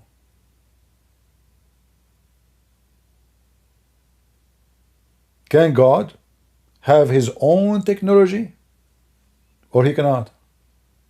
If we can call it technology. I'm just trying to make the image for you simple. Can God be able to see what we don't see? So why we call him God if he cannot? When we say God, it's almighty, and almighty, that means he have a might no one have. So if you are comparing yourself and your ability to what God's ability is, you are mistaken. But it's very clear, in Christianity, it is a free will. There's only two things in Christianity, or let's say three things, are not a free will. When you are born, you did not choose to be born. You did not. When you die, you did not choose to die, unless you are committing suicide. When you go to heaven or to hell, You did not choose to go to hell or to heaven. It's God's choice. However, how that will happen? I thought if I believe I will go to heaven. Exactly. So God, he made a decision that if you go believe in me, you'll go to heaven. If you don't, you'll go to hell. So he made, they say, he put the rule for you. He said, you're born, you die. You go to hell or to heaven. Your birth is not your choice. Your death is not your choice. But God, he partnered with you in the decision where to go at the end. You have only two options. This is a decision. It's not up to you. Either hell or heaven. You choose which one to go. But God, he chosen for you only two options. There's no third. So you have a free will, but the free will is just about where to go. To heaven or to hell. You cannot make third or fourth or fifth option. So yes, it's a free will, but it is about you deciding to go between two locations only.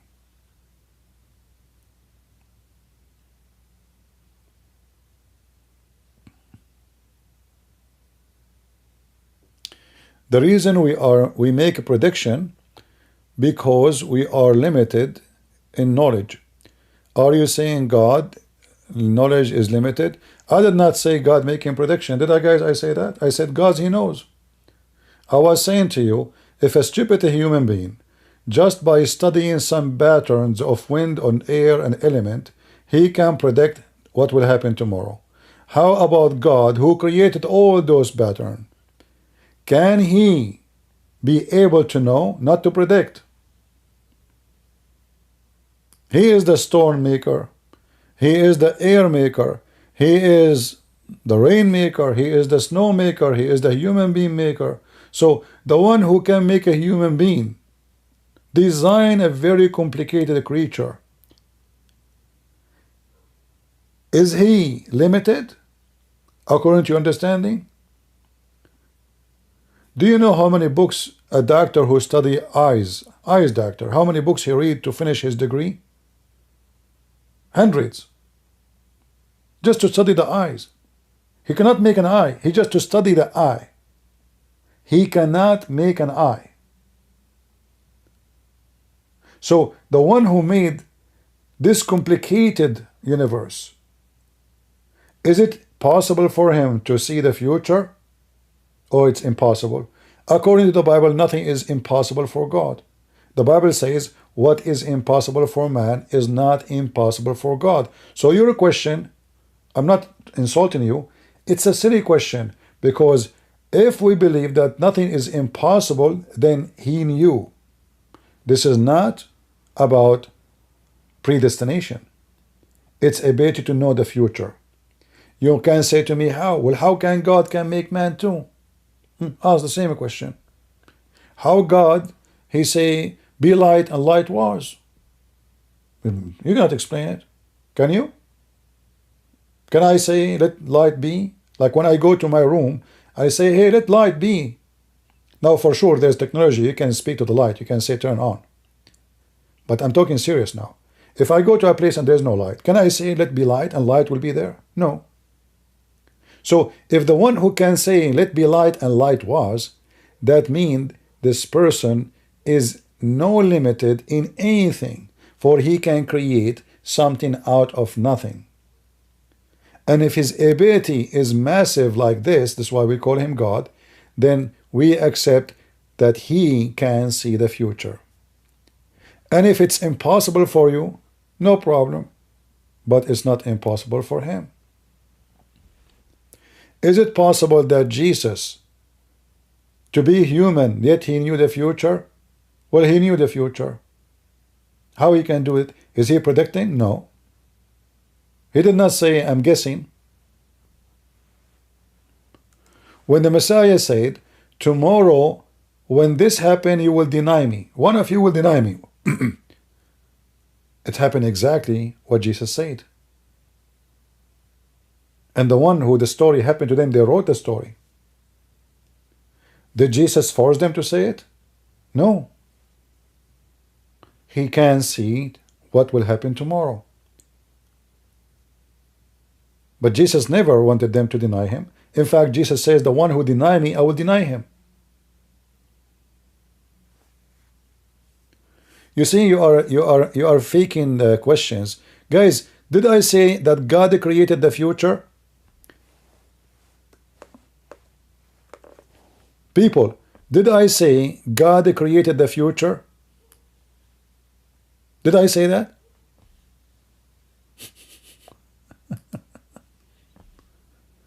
Did I say anywhere, anyhow, anytime, that God created the future? So what this lady she is talking about? Who is the one? I keep repeating saying God, he knew the future. God, he knew the future. She keeps saying God, he created the future.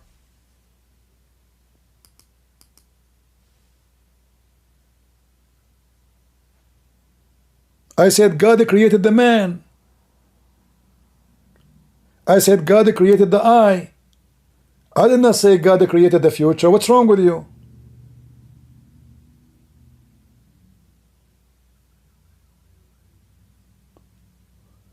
If God created the future, then he, by definition, deny it. He did not create the future. Where do you get this from?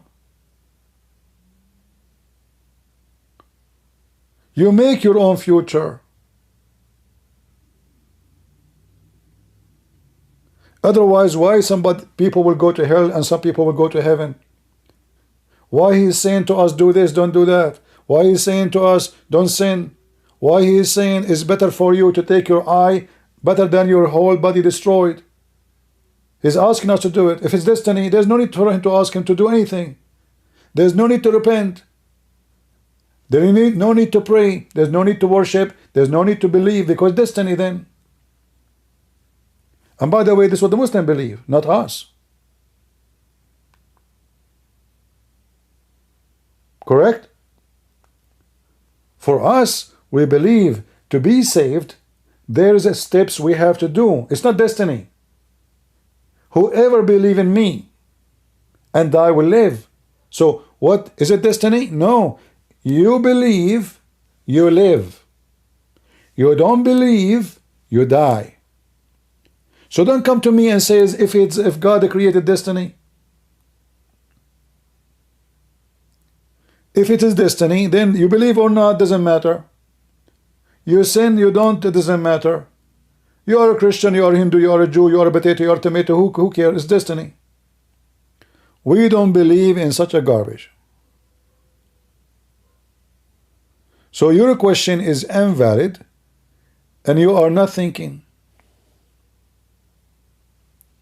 Look at it this way. Let us look. What way?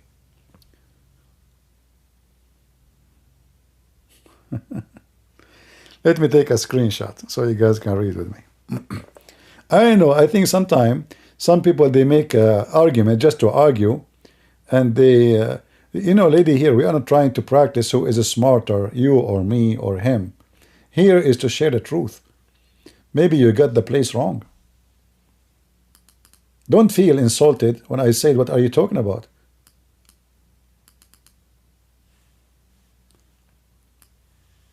Again, she said the following. I'm reading it with you. Okay, let us look at it this way. First of all, what do you mean, let us look at it this way? There's no other way. How God does know the future? Are you stupid?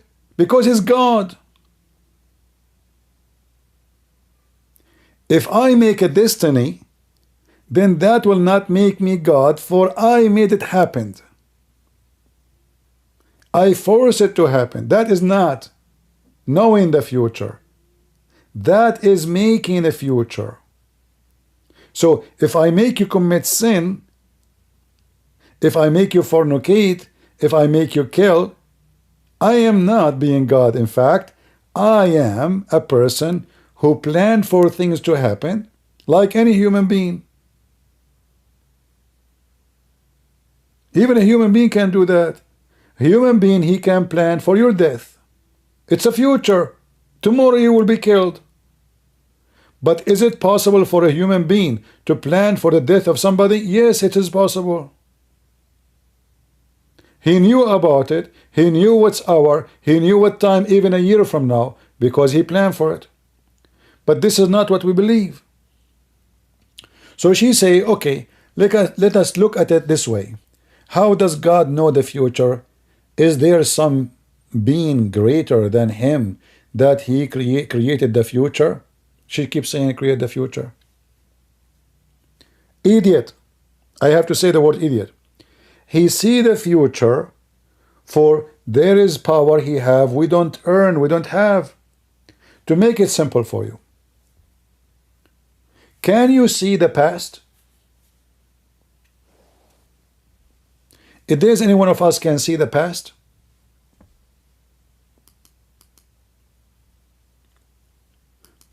we heard the stories about David. Let us take a famous figure. But do we really know what happened word by word to David? No. Do God knows? Yes.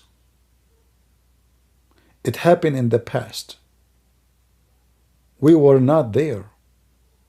Still, God can go back on time and he can see what is already disappeared. David himself is gone.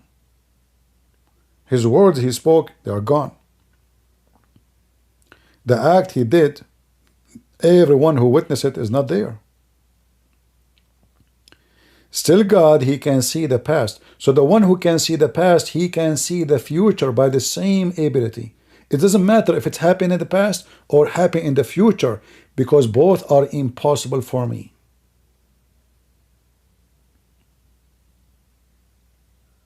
So it is about his ability, not about creating destiny. It's ability to see.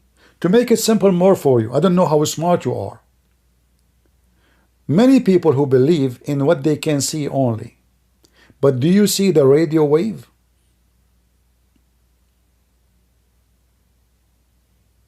People, do we see the radio wave? We don't.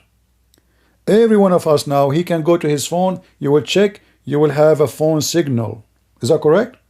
You have a signal there. But we don't. Where is the signal? We don't see it. Do we hear it? We do feel it? No, we don't. Somebody call you from China, you answer from here, from there. Is the words traveling?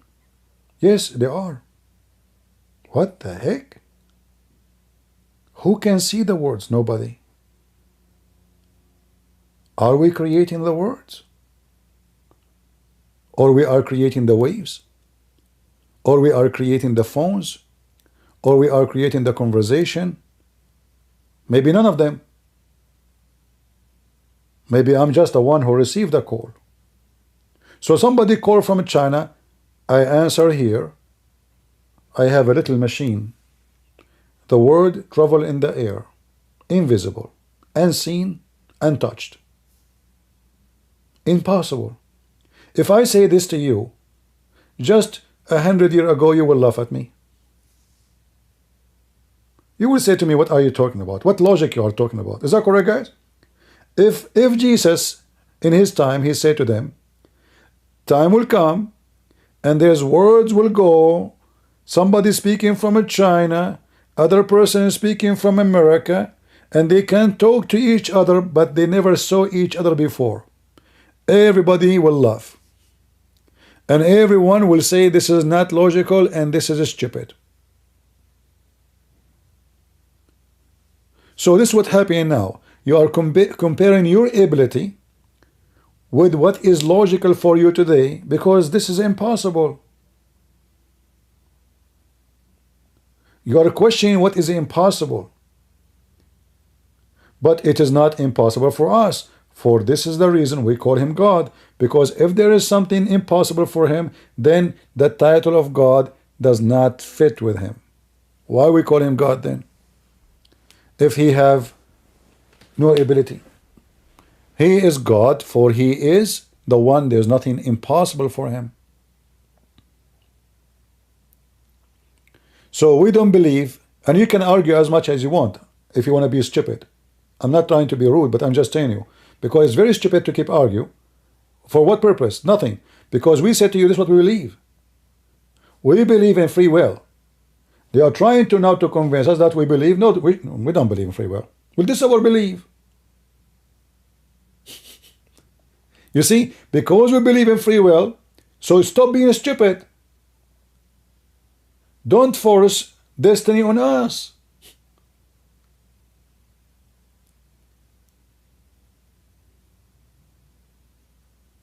All the Bible teach that if you do this, this will happen. Okay, Adam, if you eat from this tree, you will be cast out of heaven. What Adam did? Adam, he ate from the tree. Regardless of God knowing about it or not, it was the decision of Adam. No, he is not planning for your sin to happen. You are being stupid again. Who said that he planned for your sin to happen? I know if you are just like a mentally ill person. Guys, did I say anywhere that God, he planned for our sin?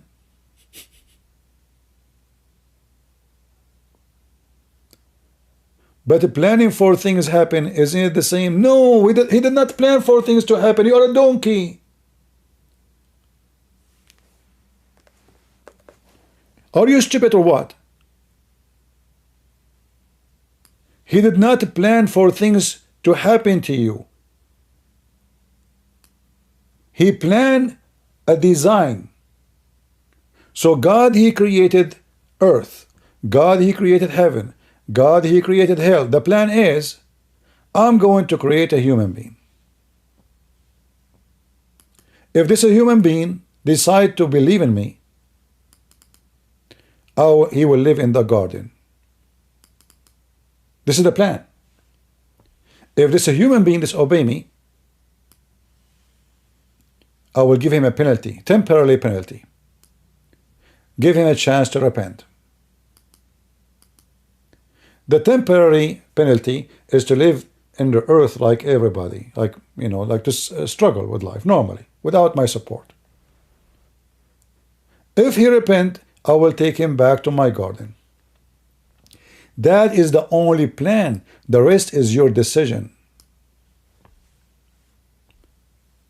This is why, if you want to understand Christianity, then you need to read what Jesus said. Jesus made it clear. It's not those who say to me, God, God. It's those who do my Father will. So you do the will of the Father, which means you sacrifice your own will and you choose the will of God. What is the will of God? Don't kill, no, don't lie, don't fornicate, don't steal, don't hate, don't. Okay, you choose what God told you. He gave you a guideline. If you follow those things, this is the plan. The plan is if you follow. Do you see the word if? If you follow. Now you will say to me, well, there's only two destiny anyway, either hell or heaven. Well, that is the plan you choose. He did not decide for you where to go. It's you who decide where you will go by your action. Anyway, in China, they said he left as a donkey, never came back as a horse. So don't waste your time. So we as a Christians, we don't believe in destiny in such a meaning. I can say the word destiny in limited meaning. Like what? Like I did not choose to die. It's destiny, I will die. But that is because of the sin. When Adam commits sin, the wage of sin is death. So now we are destined to die no matter what, even if we are good. But we are not destined to go to hell or to heaven. It is our will.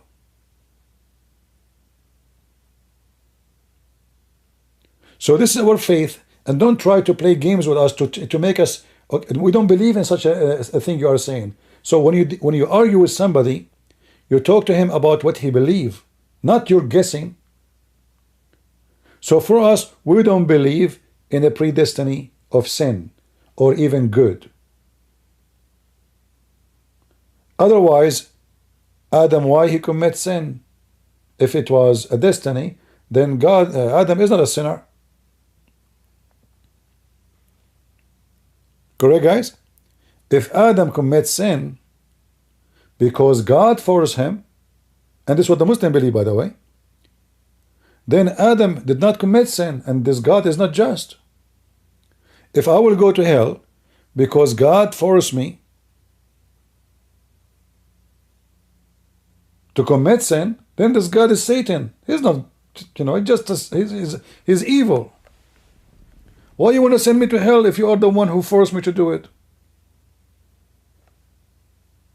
So what you are saying is totally opposing the whole idea of heaven and hell, punishment and reward, God and good and bad.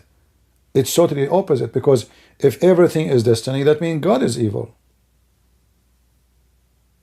But this is not what the book teaches us. So it's not up to you to give me your analogy. We have to connect all the dots together.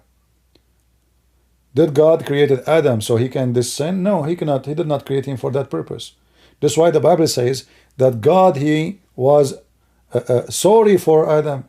Well, why you want to be sorry if you are the one who decided to do that to him?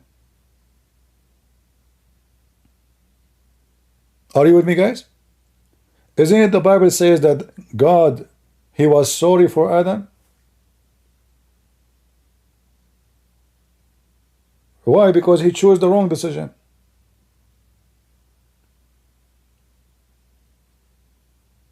If God is the one who made the decision for him, so why God will feel sorry for him? I feel sorry for your action because it was your action. Otherwise, if it's my action, I should not feel sorry for you. I mean, that would be stupid. I'm the one who made you do it.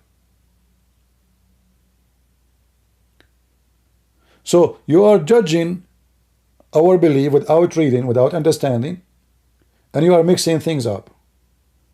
For us, in order to understand God, we have to read the whole book, not a verse, not a phrase, not a statement.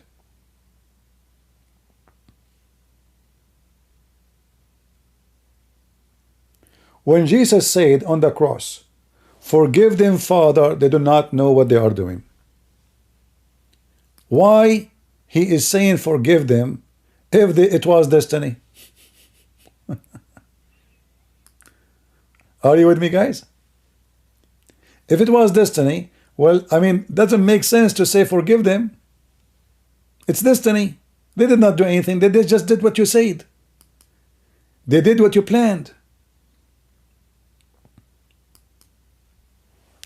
Are you with me?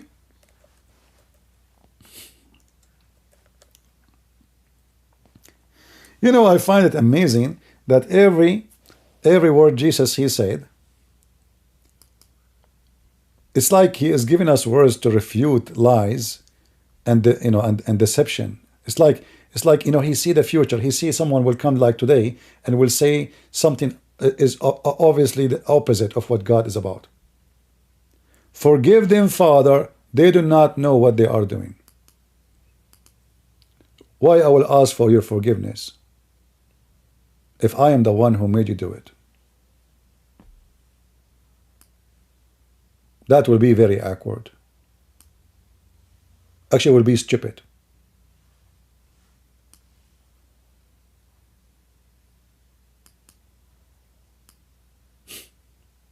Right?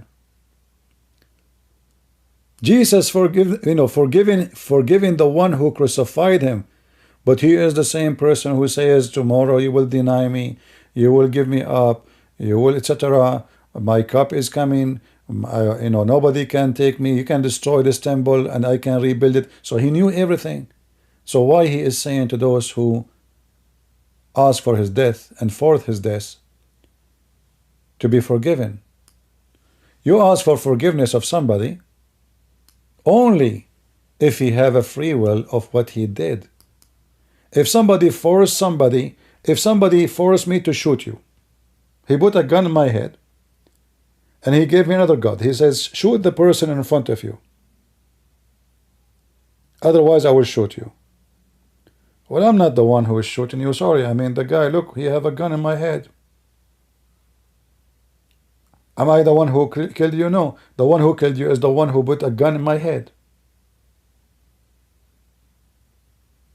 So you don't say, I forgive you, or I pray for your forgiveness, or I ask for your forgiveness, unless you have totally free will to make decision.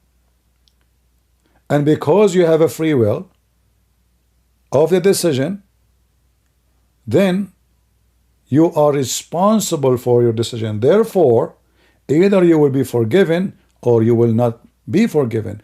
Therefore, you are under the judgment because of your action. Are you with me, guys? Do you understand? This verse alone proves everything this lady she said is absolutely not true. Because I forgive you. The second I say I forgive you, it's mean I have nothing guilt in it. And this is Jesus, he's God. He's our Lord. If Jesus is the one who made them do it, then why he's asking for forgiveness for them?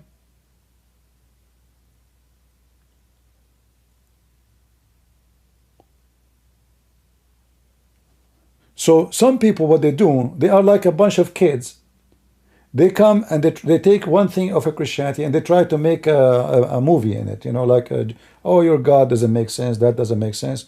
Well, it doesn't make sense to you because you don't even read what you are talking about. It's like me going to debate somebody about, let us say, chemistry, but I have an education of somebody have elementary school in the topic. He will laugh at me. Somebody he teach, he's a professor in university, he's a scientist, he teach chemistry, he knew how he to mix element, what that can do with this one, how even to make like a lot of let us say experiment. I never touch any of them, and then I will teach him, I will correct him. That will make me look like a fool. And this is how many people they do when they speak about Christianity. They take a sentence, two sentences, three sentences. Like I remember once, a stupid person, he says to me, your God believe in the unicorn. I said, what? He said, your book teach unicorn. I said, ooh, really? He said, yeah. He said, what's wrong with that? You should see how he was laughing.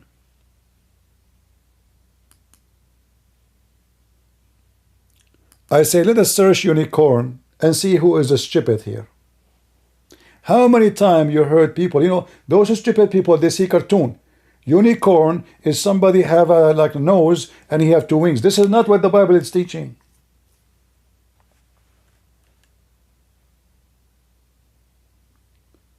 People are idiot, stupid.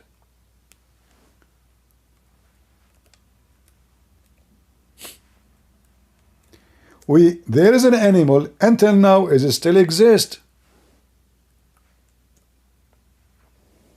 and this is what we call it in Arabic, wahidul qurn, unicorn. And those atheists, they come to you and they laugh. Unicorn. Oh, funny Bible, you know, funny Bible.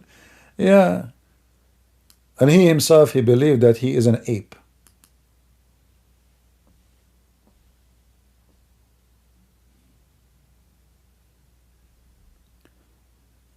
You come from different culture. They have their own way. They have their own names. They have their own title. You translate. If you have something mixed up with your cartoon and your fantasy, they are not talking about what you are talking about.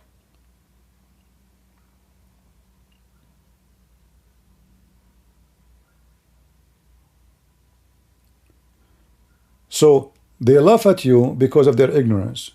We laugh at them because of their stupidity.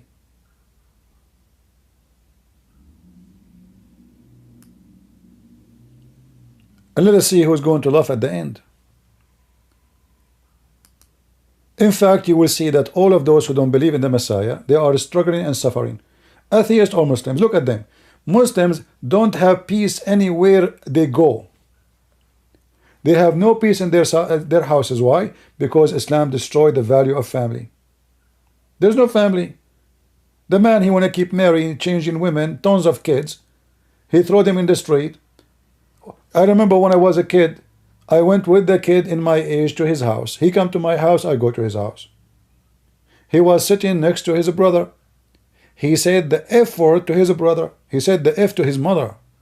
I said, you stupid, how you say that? Isn't he your brother? He said, yeah, but his mom is not mine. So the house have a bunch of kids. Each one of them is from different mother. And they hate each other. He told me my mom, she buy nicer clothes, she dress, so my dad, she look pretty more, and she, he gave her more money. And she save it, she give it to my grandma. I said, why did she save it? He said, my mom said that, men, you cannot trust them. He will divorce her, and then he will get a new woman.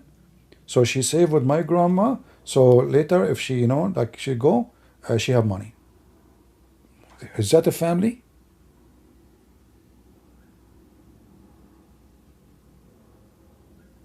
Right? Somebody is saying that God does not need to learn, but Jesus learned. Well, this is your understanding.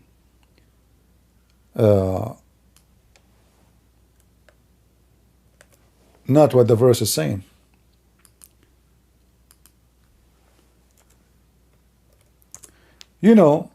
If you go, and by the way, change your icon. You are a Muslim. Why are you coming with the Israeli? Don't play a Jew here.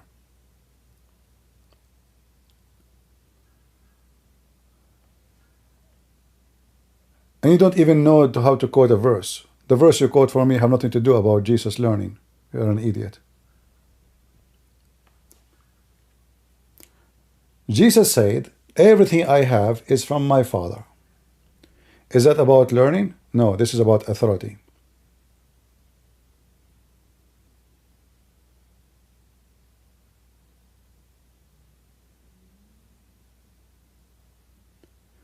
Jesus came as a human, but at the same time he said, before Abraham I am. Which means before he come to us in the flesh of a human, born of Mary, he came in the flesh to Abraham. Which means he is eternal, which means his knowledge beyond knowledge, which means time does not increase knowledge of Jesus, neither decrease. For I was with you before the world. And the Bible confirms everything created by him and for him. So he will learn from who? From the one who he created them? Go change your name. Come as a Muslim.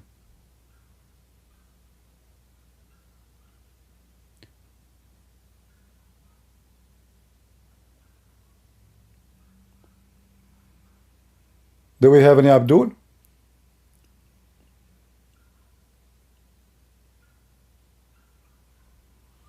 You are copying from the article. Since God cannot be tempted, but Jesus was, therefore Jesus was not God.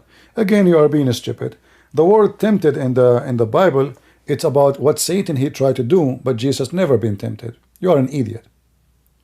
We know when I say tempted, I mean as a human. Let us say this woman, she tempted me. This woman, she tempted me. Or this man, he tempted this woman. What does that mean? That means he fell into the temptation. Is that correct? In the case of the Bible, Jesus never been tempted by Satan. He rejected him, he commanded him, and he refused everything he said. To be tempted is when you fail, not when you succeed. So the word he was tempted means he was tried. What Jesus says to the devil, it said, don't try your God, your Lord. This is what tempted mean. You are an ignorant. Go change your name. Go. Why you are putting the Jewish logo? Yesterday you were defending Muhammad. Get out here. You are a potato. So do you see, guys, when an evil person, he say this to you? Tempted here is about trying, a trial. I try you. What Jesus said to Satan? It says, don't try your God, your Lord, which means don't try me.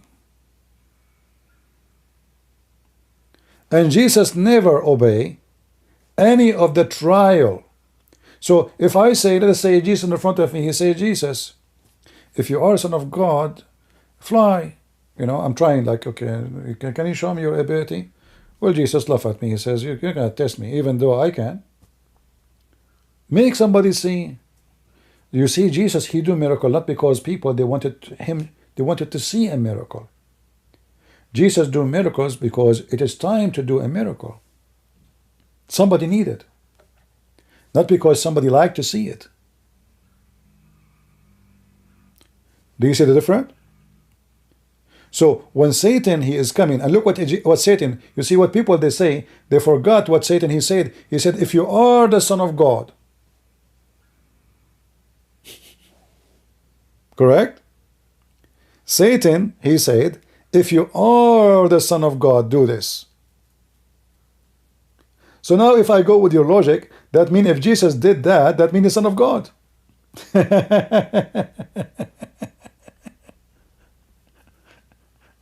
Are you with me, guys? If you are the Son of God, do this and do that. So if I go with your logic and Jesus did, then what? You will say he's Son of God? No, Jesus, he did not fail to the temptation. Satan, he tried to tempt him, saying, prove to me that you are Son of God. He did not say, I am not. He says, it says, don't try your God, Lord. You don't. Don't even think about it. So Satan, he failed miserably. While Satan succeeded with everybody. Every one of us is a sinner.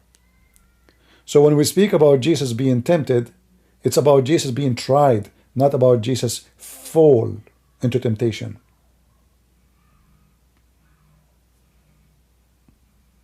Do we understand?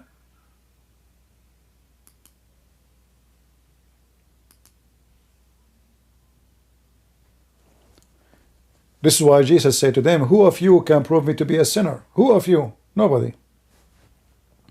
Anyone here dare to say, accuse me of sin? I can't say that to you. I will look like a fool.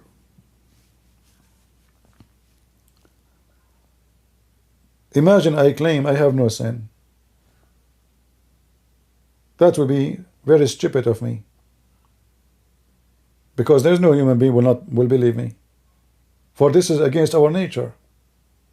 We do sin.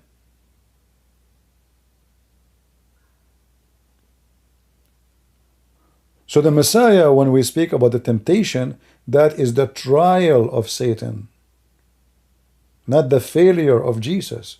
So those people, they go and they find the word tempted. They think the word tempted means that Jesus, he commits sin. That's false. Read the rest. This is a translation of the word tried. You are just reading an English translation. Trying to fool me is different from fooling me. You tried and you fail.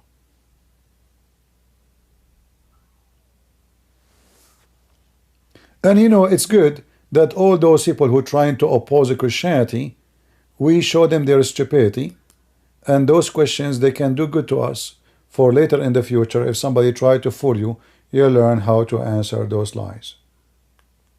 This is a Muslim guy. He put the icon for the Jews, the Hanukkah icon, and he is trying to present himself as a Jew, so people will not support Israel. My friend, the Jews believe in Jesus or not, we will support Israel for a very simple reason. This is their land. We are not supporting the Jews just for fantasy or because we are against Islam. No. If this is the land of somebody and the Jews trying to take it, I will say this is not their land. I will go against them.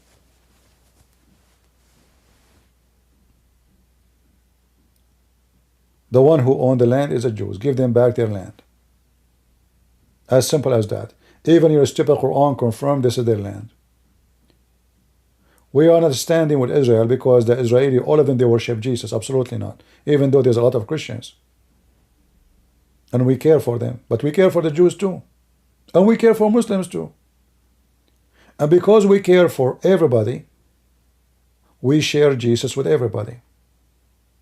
If we hate you, why won't I invite you to believe in Jesus? You don't invite somebody you hate to the best of what you have.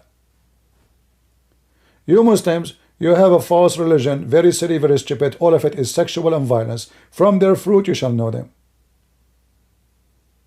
Even when you attack, let us say you have an enemy. You have an enemy, and the enemy is so ugly. You go and rape a child. You are demonic to the point even you record yourself. Don't you have a shame? You put a GoPro in the top of your head while you are raping a woman, cutting her breast when she's alive. And then after you kill her, you rape her after death too? 7, 8 dudes? What is your God name? Who is the God who teach you to be an animal? What is left on you as a human? So in Christianity, Jesus, he come to resurrect us, not only to go to heaven, to resurrect our human common sense, to resurrect humanity. For humanity is dying with sin. For you, your God is dooming you, taking you under the devil ground. I cannot believe that there is somebody, he claimed that he is a God worshipper, whoever his God is. They go inside the room, they grab a young woman just because she is from different religion, and they start raping her one after one, and they are laughing, beating her. And then one of them, when he is raping her, he take his knife and he start cutting her breast one after one.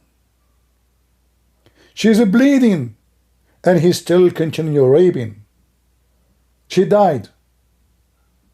The second guy, he come after her death because he did not do his part yet, and he raped her, and all of this in the camera, your camera. Imagine how stupid even they are, how demonic. They are recording their crime to the point they don't care. You see, usually, I mean, if you think about it, why in the world they are recording it? What is in their brain? You record such a thing only if you will be proud about it later.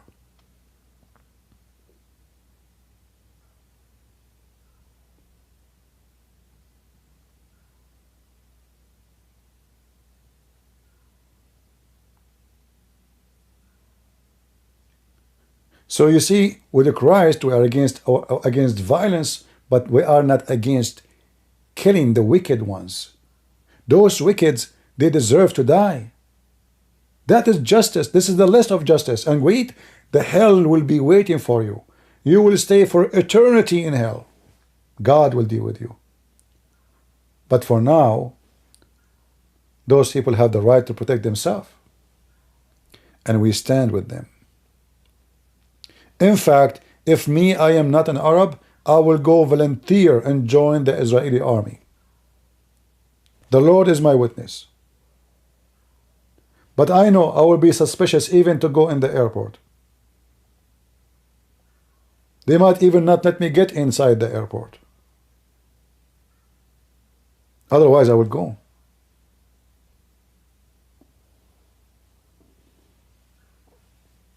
We Christians, we are warriors of justice. We are no cowards.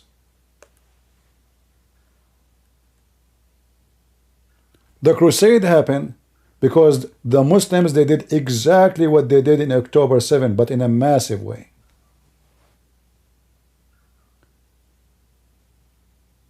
They killed Christian monks, they raped Christian nuns, they stole the churches, they stole whatever inside the churches, they raped, they conquered, they took everybody, even the one they promised them, you can live in peace if you surrender. They took They promised them, okay, surrender, just we will not kill you. And then the caliphate, after he give them peace, he sent his army in the way so he can kill them and take whatever took with them. All what they care for is the money. Those people are running for their life. So they lie to them. They say, oh, we have peace agreement, no problem, you can go. As long as you don't resist us, you let us get in, and we take over the city, we will let you go. They believe them. They don't know that they are demonic, satanic.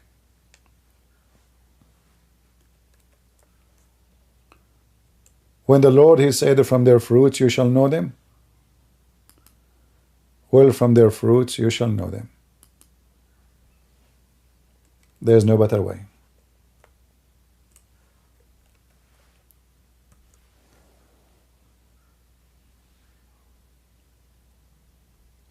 I heard today a lot of Hamas, they surrender.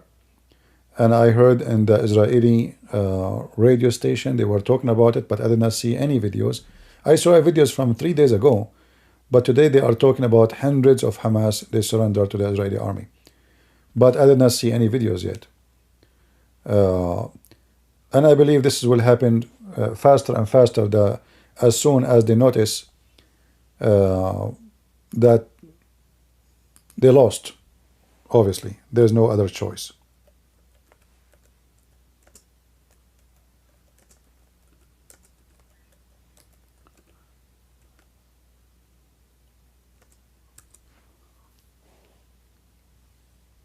Let me see if I can find you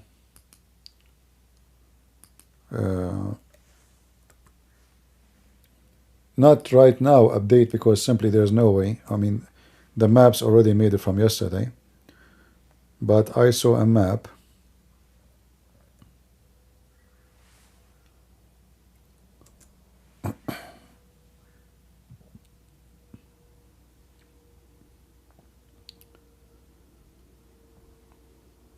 Let us see.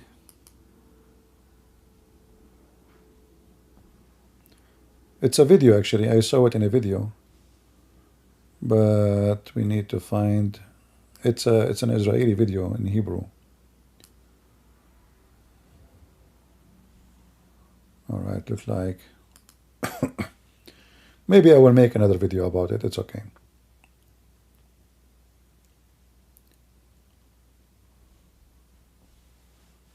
But I will look more. But anyway, obviously they are advancing in a very fast way, and they are like speeding up the fight. And what we know that Joe Biden and those Democrats, the cowards, they are trying to push hard on the Israeli government, and now they are even putting conditions about the assistance they will give. And that's why I believe strongly that the Israelis should refuse any assistance with conditions. Don't give it to us. Israel will win the war anyway. Let them keep their assistance. Don't give assistance. Very shameful Congress and very shameful senators. And I want to say to the Israeli, in the future, if the American, they ask you for help in the Middle East, put conditions on them. You see, the American, they have a very short memory.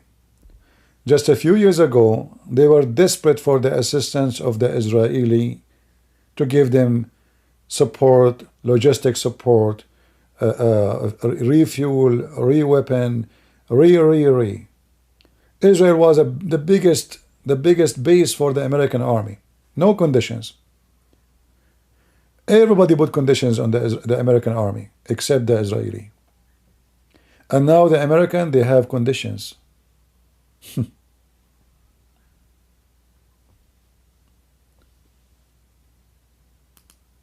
Garbage in, garbage out.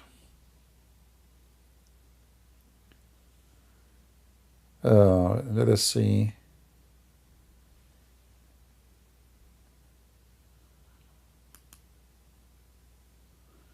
I'm just trying to find the map.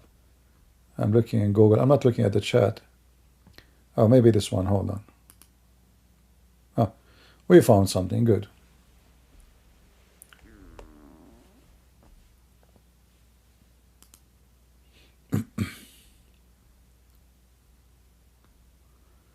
Let us put it in the screen.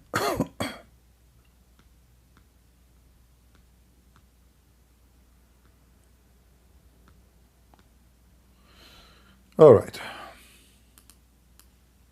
I hope I was able to cover the topic. I'm sure like we can do even better, giving more reference. But you know, I mean, just to make it simple, I think we did good. Here, by the way, it shows you the map in November 9.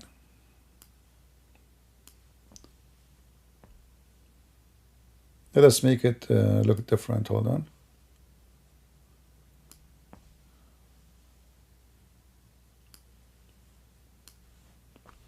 Is the map coming clear to you? Do you see it fine? So this is November 9. So since November 9, the Israeli, they control that territory as the map here showing. I don't actually, this map, I don't think it's too much accurate, but you know, we will go with it.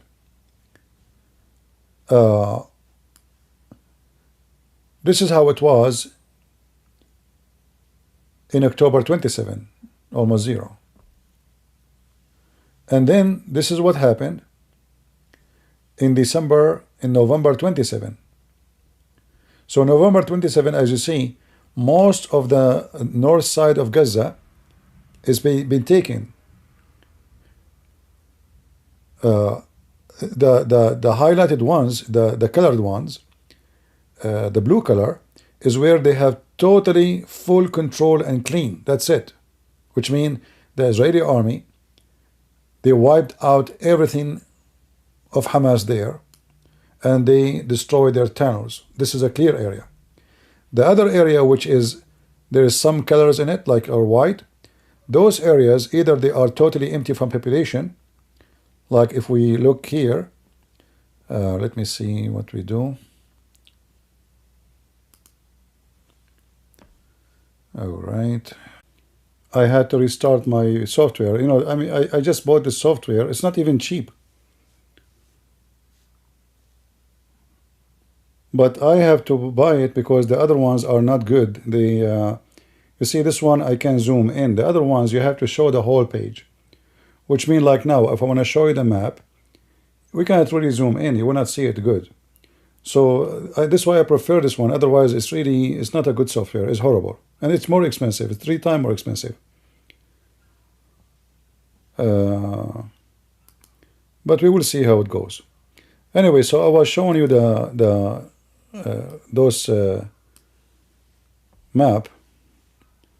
Let us see here.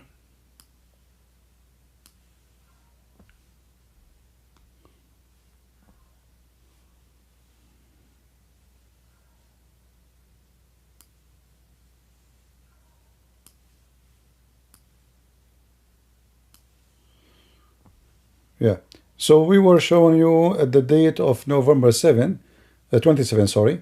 So this is November 27, Gaza City. And this is December 6.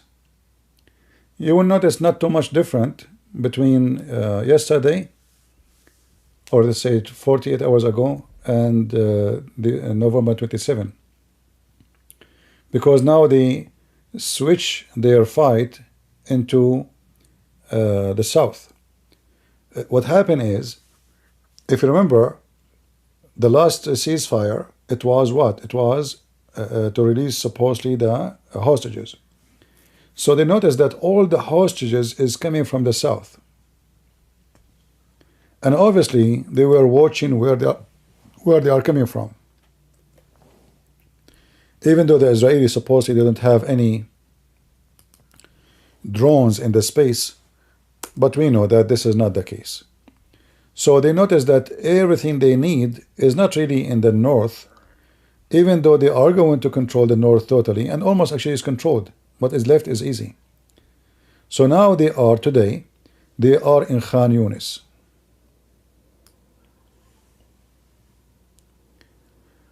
Do you notice that this is the area where Hamas headquarters is located?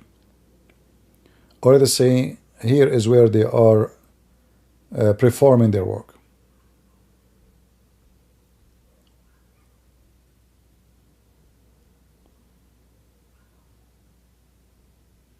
And by the way, this is all is again according to the UNRWA, which we don't trust.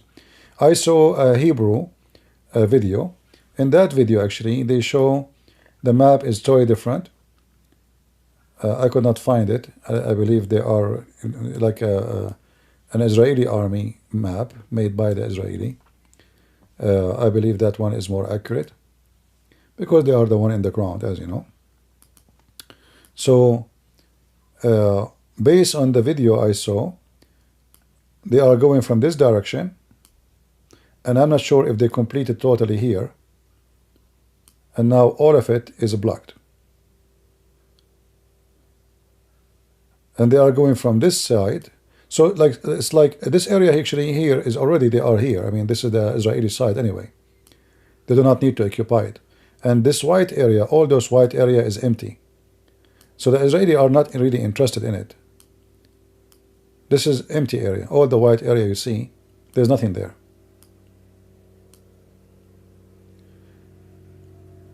The Israeli, they took now Beit Lahia and other territory. So I know from even last month, they occupy the Rantisi hospital, they occupy the Indonesian hospital, the Shifa hospital. So they are, this is the center of Gaza here. Here is the center of Gaza. This is the city. I believe the city hall is here. Yeah, they have a city hall. Can you believe it? So the Israeli almost like they are done in Gaza. This is the city of Gaza. The rest is the territory of Gaza. So people, when they say Gaza, they think Gaza is all the area. No, that is territory named after the city of Gaza. So the city of Gaza, already the Israeli, they are just doing the cleaning now. And there is, we don't know how many fighters left there, but obviously the Israeli, they felt so comfortable to the point they switched their army, massive activities, to be in the south, not in the north no more. So we will see in the coming few days what will happen, and we hope the Israeli, they will be able soon, very soon, to locate the hostages. The last news we heard, I don't know if you saw it, they were saying they surrounded already the house of the leader of Hamas, the top criminal.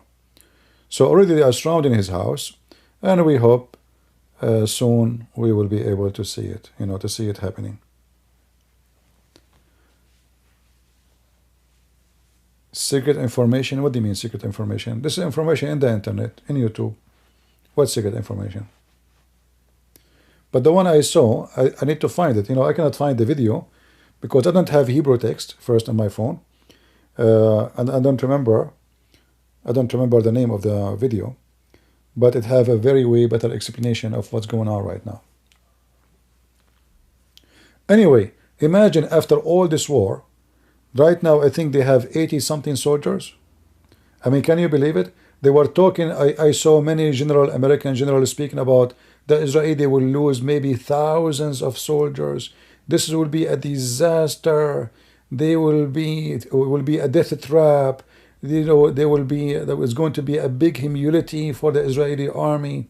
We advised them not to go there. I mean, if you hear every scumbag, that's why I say, when they bring for you in any TV station, Fox News, CNN, don't believe them.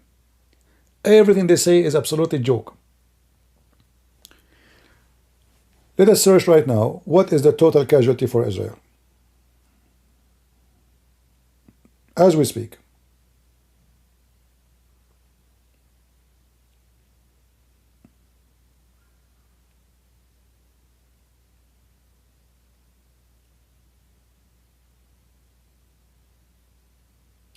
And we want to find the number, not the total from the time of October 7, because the massive number killed is when the soldiers were in the party. You remember that party? There was too many soldiers, including females.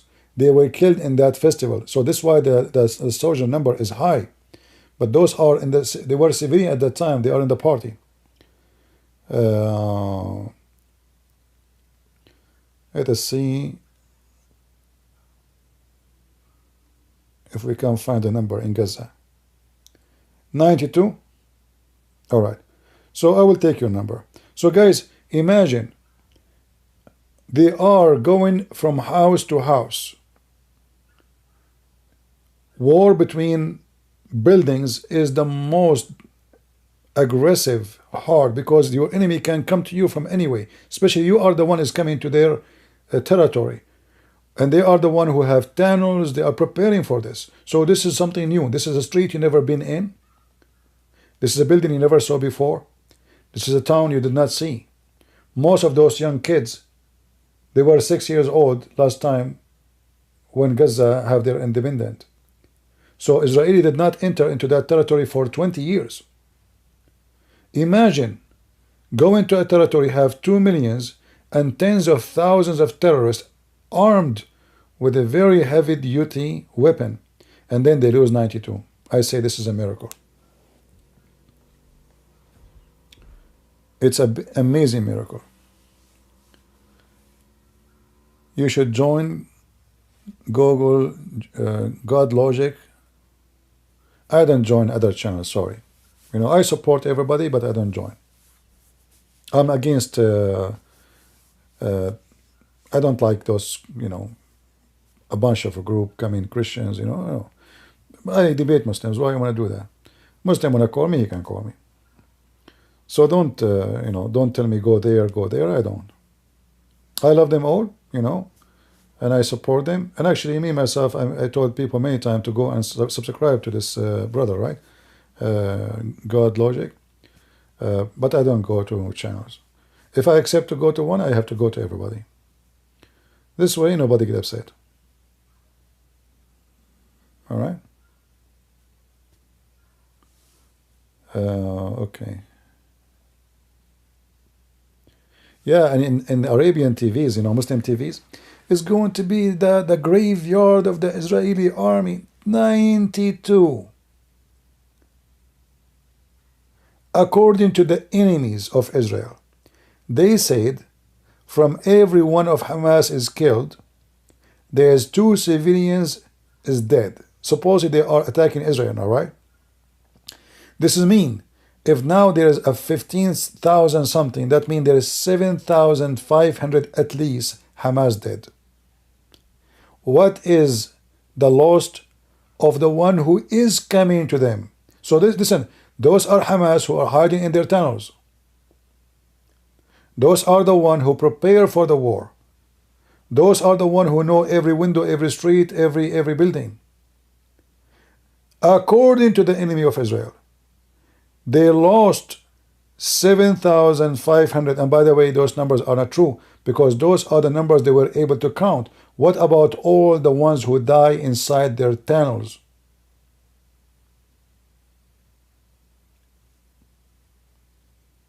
How many the tunnels collapse on them? We don't know. Nobody knows. The war will be over and nobody will find out, because you have to dig all those tunnels one by one and get the dead ones. So they are counting the one is above the ground. 7,500 Hamas are dead. What is the Israeli lose? 92. This is why I say to you, the Israeli army is, I find it really an amazing army. I mean, how you can accomplish this?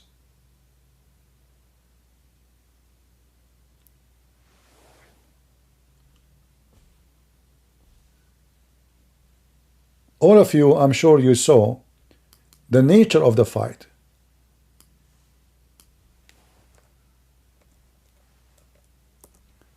The nature is very difficult. By the way, me myself, I live wars like this. Me myself, I had my experience in a war like this. Street to street, building to building. So I know what it is. We're used to it, But talking about it is not the same as living it.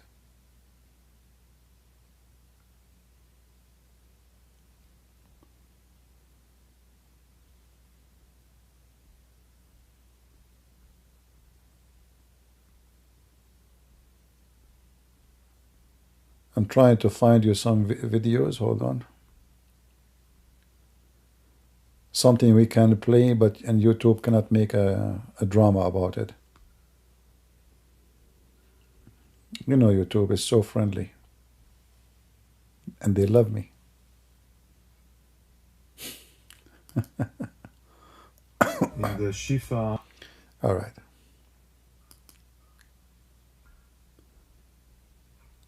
And already, by the way, like every day I see in the Israeli news how many how many Hamas leaders they were killed.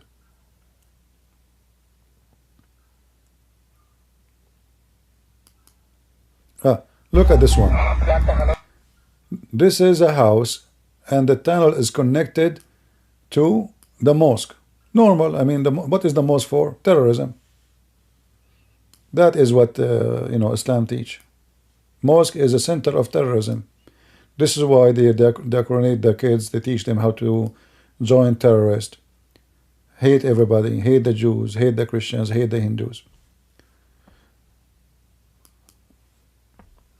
Let us see this video here. אנחנו נכנסים כרגע למסגד שבו נמצא מתחת למסגד בקומת So this is the mosque basement. מחסן Can you see guys the translation? של רקטות של החמאס ומלא מטענים וחומרי חבלה וחומרי נפץ. Is the translation clear? נכנסים למסגד, אפשר לראות אותו פה.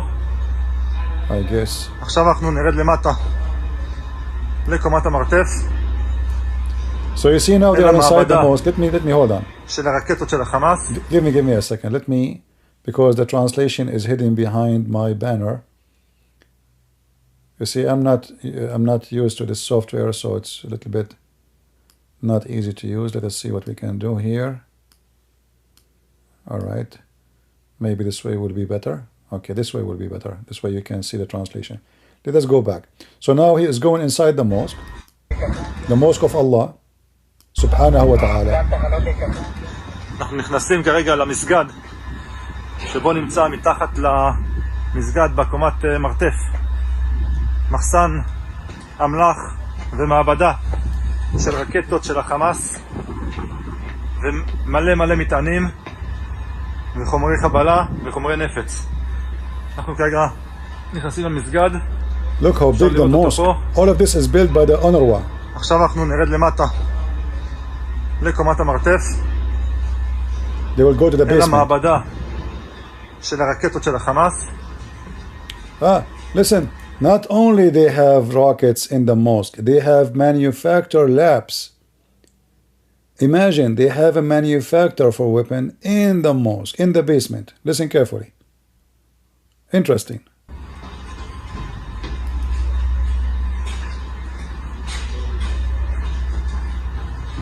שימו לב, החמאס בנה קירות שלמים שיסתירו את המעבדה. הם צריכים לפוצץ אותם על מנת לפתוח את המעבדה. Did you see what he said? Did you see what he said? Look, they have the laboratory in the mosque, but they build the wall. Do you see the wall? So if you go in the basement, normally you don't see anything.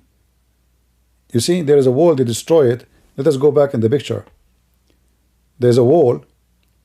See? They build a wall, it's painted. So there's no way if you are going down and you are trying to find anything, you will not find anything. You go in the basement, there's nothing. You know? The wall is built, and you can tell it's not built yesterday. It's there for a long time. I don't know how the Israeli found out then. How did the Israeli find out about it? Maybe they have a special equipment, I'm not sure, or maybe they have information. So they destroy the wall, and now look what is behind. Let us see. Sorry for the interrupt. This is what happened to you when the one is a commentator of the football game is an Arab. We freeze the game. Stop. Let me make commentary about it. We are playing game, man. What are you doing? We have to stop. I have to talk. I have to say something. Hello? If I don't say it, I will forget. All right. So inside the mosque, and now if the Israeli, they destroy the mosque, the Muslim, they say, see how evil they are. They are destroying mosques, schools, hospitals.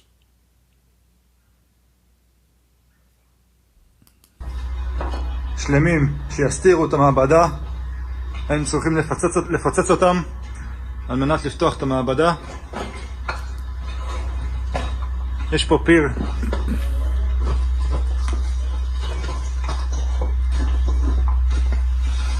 אפשר לראות את הפיר המבצעי שיורד למטה בשביל שהמחבלים יתחבאו. You see the tunnel? נמשיך למעבדה. There's a tunnel and there's a laboratory to make weapons. Not only a tunnel. פה אפשר לראות על הלוח את הסרטוטים של הרקטות. See, they have a loch. Loch is a loch. נמשיך פנימה. Look how huge. אפשר לראות פה Here we go. כל סוגי מרגמות והרקטות השונות, מרומים שונים מכל מיני סוגים. חומרי חבלה, פה הם ישבו ותכננו ובנו את כל הרקטות במעבדה הזאת שנמצאת מתחת למסגד. So they have their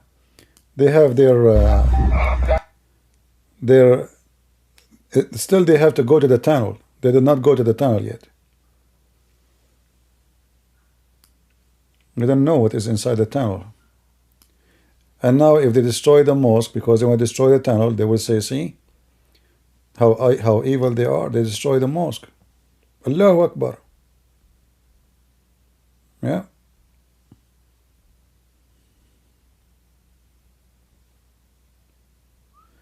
Yeah, I don't know why this channel, the IDF channel in YouTube, they do nothing really. I mean, there's no information there.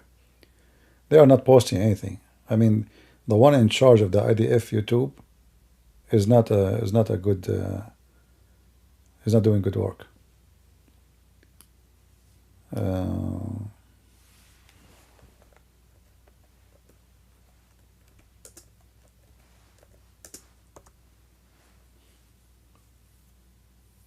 I saw a video actually of a women unit, only women in the unit. They interviewed them, and they were talking about killing more than 100 of Hamas. Those women alone. Those women, I don't know, like maybe they are 5, 10, I'm not sure. They were able to kill at least 100 Hamas when they in October 7. In fact, all the territory where they were, those women standing, all the terrorists they could not pass through. They killed them. Let us see here. Ah, here we go. This is the one. Hey, but you know, maybe they have copyright, so I will not play it. It's in the Daily Mail. You can watch it in the Daily Mail. All right. Anyway, guys, I want to say thank you for being here. So I hope today we made it clear that we as Christians, we have the right to defend our land, our neighbor, our churches, our family, and the one who don't do so is no Christian. We are Christians, we are no coward. We are the crusade. And you need to remember something. The crusade, actually, they are the best of us, not the worst of us. They are the real men who took arms to go and die for the sake of the faith and the people who they were enslaved by Muslims. They might tell you tons of stories, bad stories, but none of them was there to tell us the stories. All those stories written by people who hate Christianity. All stories about the crusade, taught in schools. Remember one thing, those who made the books, they are anti-Christianity, anti-Christ, anti-churches, anti-Bible. So if you believe in what they say, you are just an idiot. You don't take your history from your enemy. You don't. They hate you. So you will see many children, they think crusade they were bad. In fact, if not the crusade, all of Europe today, including America, will be the slaves of the Taliban. It was the crusade who saved you and saved your family and saved your future, and you have a freedom of speech today. Otherwise, you will be under the feet of Hamas. It is reality, my friend. Those real heroes, the one who stood against the evil of the devil Muhammad, the one who freed the land from the Islamic terrorism, is the one deserve our respect, not the opposite. The Muslim, in case you do not know, go read history. They took most of Europe, Spain, Romania, Bulgaria, Czechoslovakia, or Ukraine. They took everything. And they were taking women as sex slaves. They steal their food, they steal their women, they steal even their chicken. And they leave them to starving. And then you will see a bunch of idiots, just because they hate Christianity, they make big fat lies about the crusade, who they die to free them.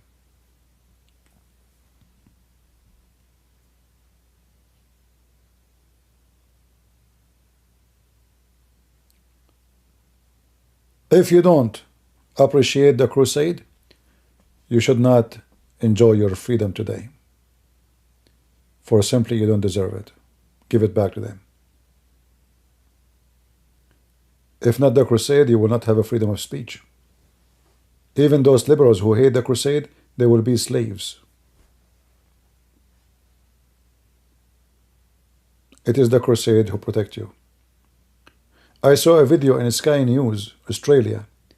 A guy from those lefty, he held a flag of a homosexual, the rainbow.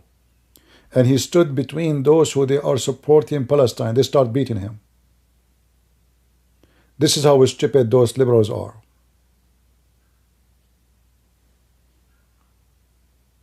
Hey, free Palestine! He was shouting, free Palestine! He is a gay. You know, he have a flag of the gays. They start beating him. And they took the flag and they destroy it. This is how stupid those people who support Hamas. Take your flag and go to Gaza. Let us see how many of you will be alive for 2 minutes. 2 minutes. Try it. Just try it. I mean, it's an experiment. What you will lose? Prove us wrong. I mean, come on, you are the smart one.